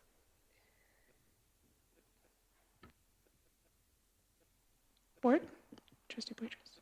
Yeah, I think a press release is when we share something that we are doing, and although I thought the presentation was fantastic, it's not really our news to share. We haven't responded to them. We haven't discussed as a board if we will have them sitting on the committee or if that partnership is going to happen. So I think releasing that as a press release of our own is kind of sharing someone else's news and just leads more questions until the board has made some decisions and responded back to it, would be my opinion. Trustee Long? Would we put the 4-day school week in there? And I'm thinking the reason for that might be that it's going to give that information out to more than just our parent councils, school councils. And it gives people, the public, the stakeholders more time to think about it. And of course, we're only saying that we're looking into it at this time as a press release. Okay, trustees, thoughts around those 2? Trustee Charchet?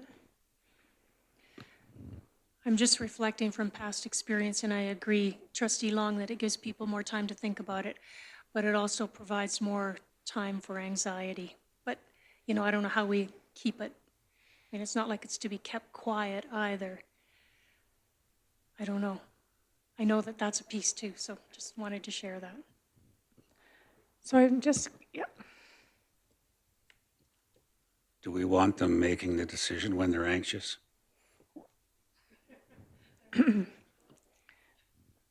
But just a question. I'm just wondering, under the 4-day school week, if at the time the board comes up with that communication plan and everything like that, if that's not a better opportunity, or do you still want to do it prior to us even having a conversation as a board on how we want this to roll out? Just thoughts. Trustee Toon? Yeah, I think if we decide now that it is a press release and then we get into the work and see it's going to take a little bit longer or something, then we get the information out there further ahead that might be worse, that if we can figure out kind of timelines on what it's going to be. It was really a last minute thing, even bringing that motion forward, just seeing the presentation and live and hearing it, I think really helped myself to see the need to have something on the books for us to start working towards. And so I think just having that time might be better. The one thing I'd possibly throw out for a press release would be the international education presentation. I think highlighting the work the international program is doing, and again, echoing their common refrain of homestays are needed in all our communities might help shake the trees on some of that and get some people coming forward that might not have laid eyes on it or got our regular communications channels unlocked. So that would be my proposal. Okay, so we have 3 press releases, not all of them in agreement. So I'm just going to go back to number 1, the Nanton engagement presentation. I just need to have a feel from the board if this is something that we feel we should have as a press release right now. I will just do a feel for the, Mr. Perry. One of the reasons why they came in as a delegation to the board was for the timeliness of the decision, for the board to discuss and determine whether they would support that going forward, because we also have to seek permission from Alberta Education. And so I think when we go into camera, you're going to have a discussion because it's property, right? And potentially come out with a motion of there as to whether you'll support it or not, depending if you feel like you have enough information. That gives us the ability to, if we do support it, go to Alberta Education sooner than later and seek permission that way. So that all said, once you make that decision, I think it's an appropriate time to make an announcement if you so feel. Thank you, Mr. Perry. Okay, so we'll just leave that on there for right now. 4-day school week. Trustee Chartrand. I know this is in contrast to what I said a minute ago, but this is a public meeting. We're not trying to hide anything by investigating the 4-day week. And I think if we don't share it, it could potentially be perceived as that. We don't have all the answers, and I think we're just going to have to respond that we're in the investigative phase and we don't have the answers, and we will. But in second thought, I think we should share it. Maybe at both levels. I'm not quite sure about that part yet. All right. Anything else? Trustee Poitras? Okay, so just for clarity, we're doing a press release on the Nanton engagement presentation that they gave. Trustee Toon? I would motion to table press release items till after an in-camera session. Then we'll have some more clarity around some of these items, and I think that would help the discussion possibly. Great idea. All right, motion to table. We have to vote on that. All in favor? Thank you. All right, now we'll move to in-camera at 2:38. Can I get someone to make Trustee Poitras? Oh, I know.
Yep.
All right. Welcome back, everybody. 5:54. We just have a couple of motions that arose out of in camera.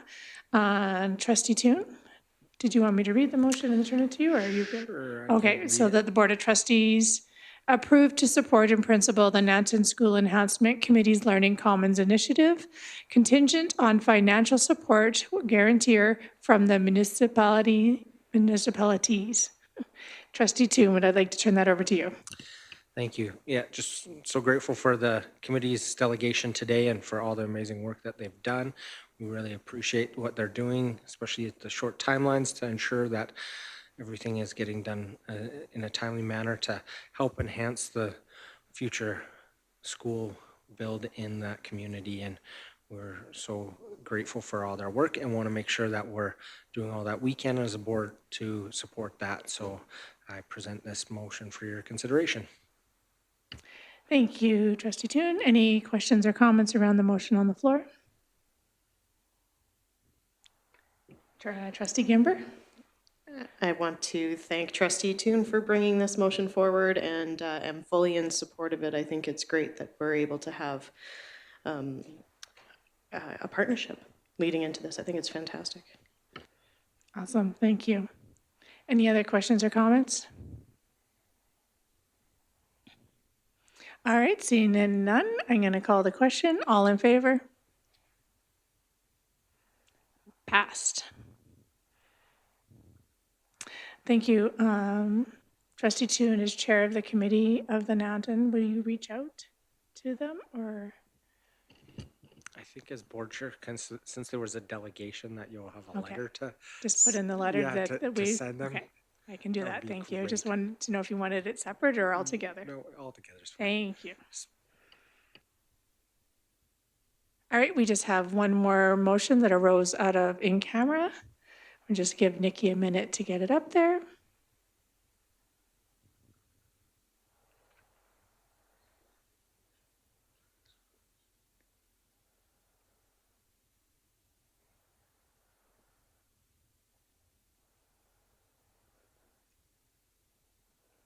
All right. That the Board of Trustees direct Advocacy Committee to write a letter to the Minister of Education and Julia Sproles to outline the ATPC complaint process and to support previous letters from other school districts. Trustee Charchin, you've made that motion. Would you like to speak to it?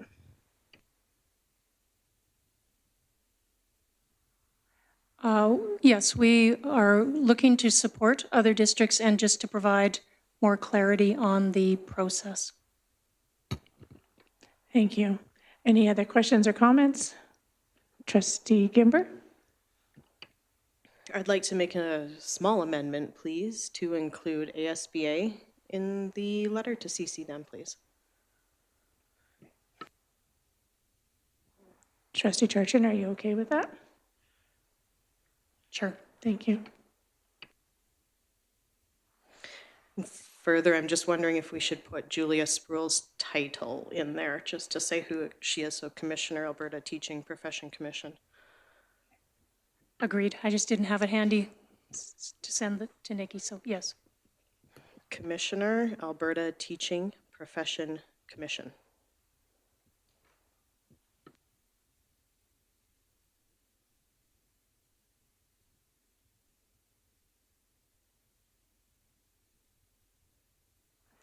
Mr. Siegwin? Wonder if a word or two outline, did you want it, say, outline the board's concerns or outline our concerns with?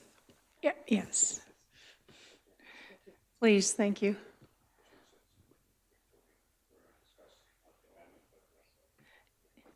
No. Yeah, we'll add the board's, outline the ATPC, or outline the board's concerns around the ATPC complaint process. Yeah. Under where it says outline the board's concerns, the ATPC complaint process. Yeah, the board's.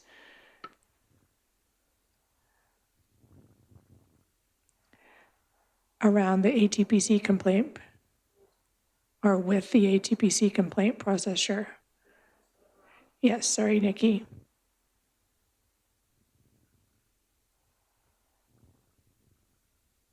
How about just outlining the board's concerns? Not to outline. Outlining the board's concerns.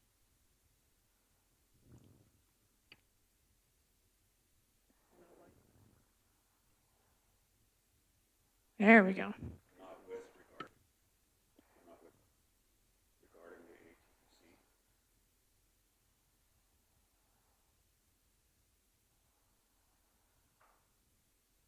Okay.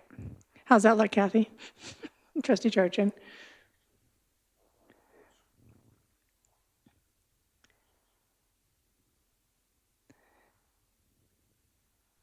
Does that still meet your original intent? Okay. Okay.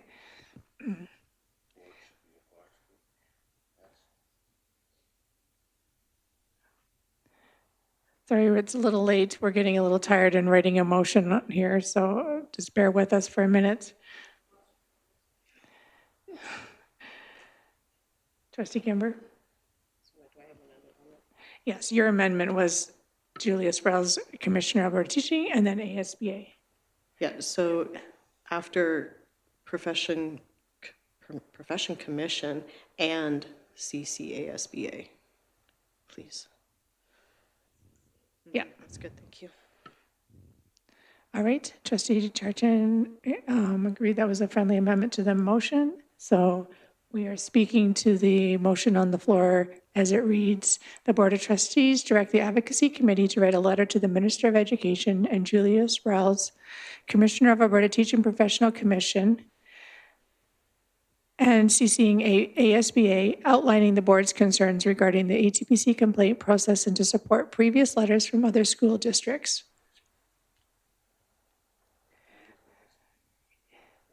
And CC ASBA. Any other questions or comments around that? Trustee Charlton, did you want to close? I think the intent was to write it to the minister and CC Julia Sproles and ASBA. Sure, yep. Yep, so CC, okay, thank you. ASBA, yep. Okay, perfect. Did you want to close it all, Trustee Charchin? Thank you. Okay, I'm going to call the question. All in favor? Perfect, thank you. All right, that comes to the end of our agenda.